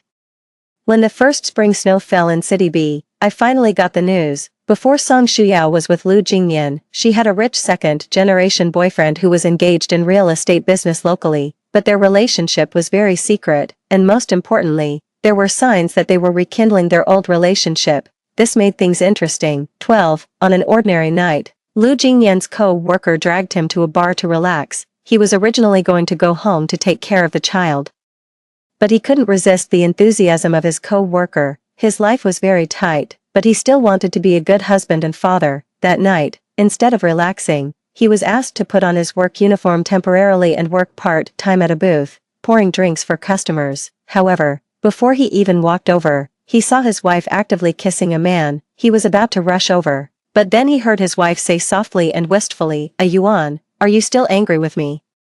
You ignored me at that time, and I was pregnant. Both I and the child needed someone to take care of us. Lu Jingyan felt as if his world had suddenly collapsed. It took him a great deal of willpower to suppress the urge to rush over and question those two adulterers. He took off his work uniform and returned alone to the dirty and chaotic urban village. He kept thinking about how he had ended up in this situation. When was it? The day he found out that Song Shuyao was pregnant? Or when he perfunctorily treated the recommended competition? Or the kiss that completely ruined his college entrance examination day in his life? Or was it his parents who suddenly became obsessed with having a second child when they were middle-aged? He felt that all the accidents and strange and absurd things were closing in on him, like wave after wave of billows, leaving him with no strength to resist. Until he completely fell to the bottom. He bought a lot of wine. This was the most expensive wine he had drunk in the past 2 years. Previously, when he was very sad, he couldn't even drown his sorrows in wine. One reason was that cheap wine tasted terrible and made his head hurt after drinking. The other reason was that Song Shuyao hated the smell of wine. He really loved her deeply. Once upon a time, he thought she was so vivid, like a sudden burst of light in his dull world. But now he realized that this might not be light, but a suffocating abyss. Step by step, he became her sacrificial victim. She enjoyed his life without any burden. 13. Lu Jingyan didn't know how many bottles of wine he had drunk. Finally, Song Shuyao came back. Her face was flushed, and she said with barely concealed disgust, "How much wine have you drunk exactly? Who can live with you like this? If no one can live with me, then who can you live with?" Lu Jingyan smiled sarcastically. Song Shuyao was a little guilty and dared not look at him. Then she quickly walked to the sofa and picked up the child, saying, "Lu Jingyan, you can't push all the mistakes in your life onto others." These words completely enraged Lu Jingyan. He kicked her. Song Shuyao was caught off guard and fell to the ground. Her head hit a wine bottle. Suddenly, blood flowed profusely. The dazzling red made Lu Jingyan extremely excited. Looking at his blood-red eyes, Song Shuyao was completely scared. She tried to appease him, saying, "Jingyan, don't be impulsive.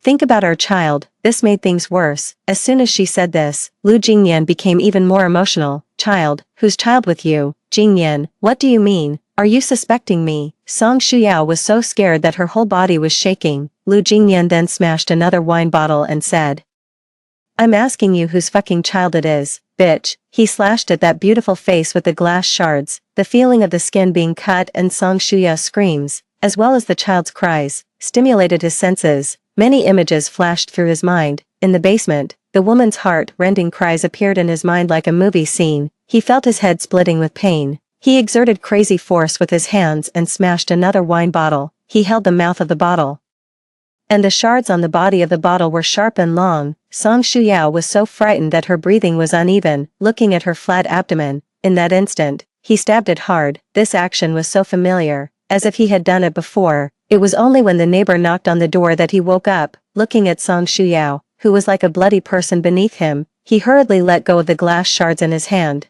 Then he jumped out of the window on the third floor and ran away. Fortunately, there was a motorcycle downstairs that Song Shuyao used for transportation. The night was a good cover. He fled the city like a rat crossing the street. 14. I learned about the subsequent events from the detective. Song Shuyao was completely disfigured and also lost her fertility. That rich second generation, Qin Yuan, didn't recognize the child at all. She had no choice but to cover her face and do some street cleaning work to support the child, and Lu Jingyan disappeared.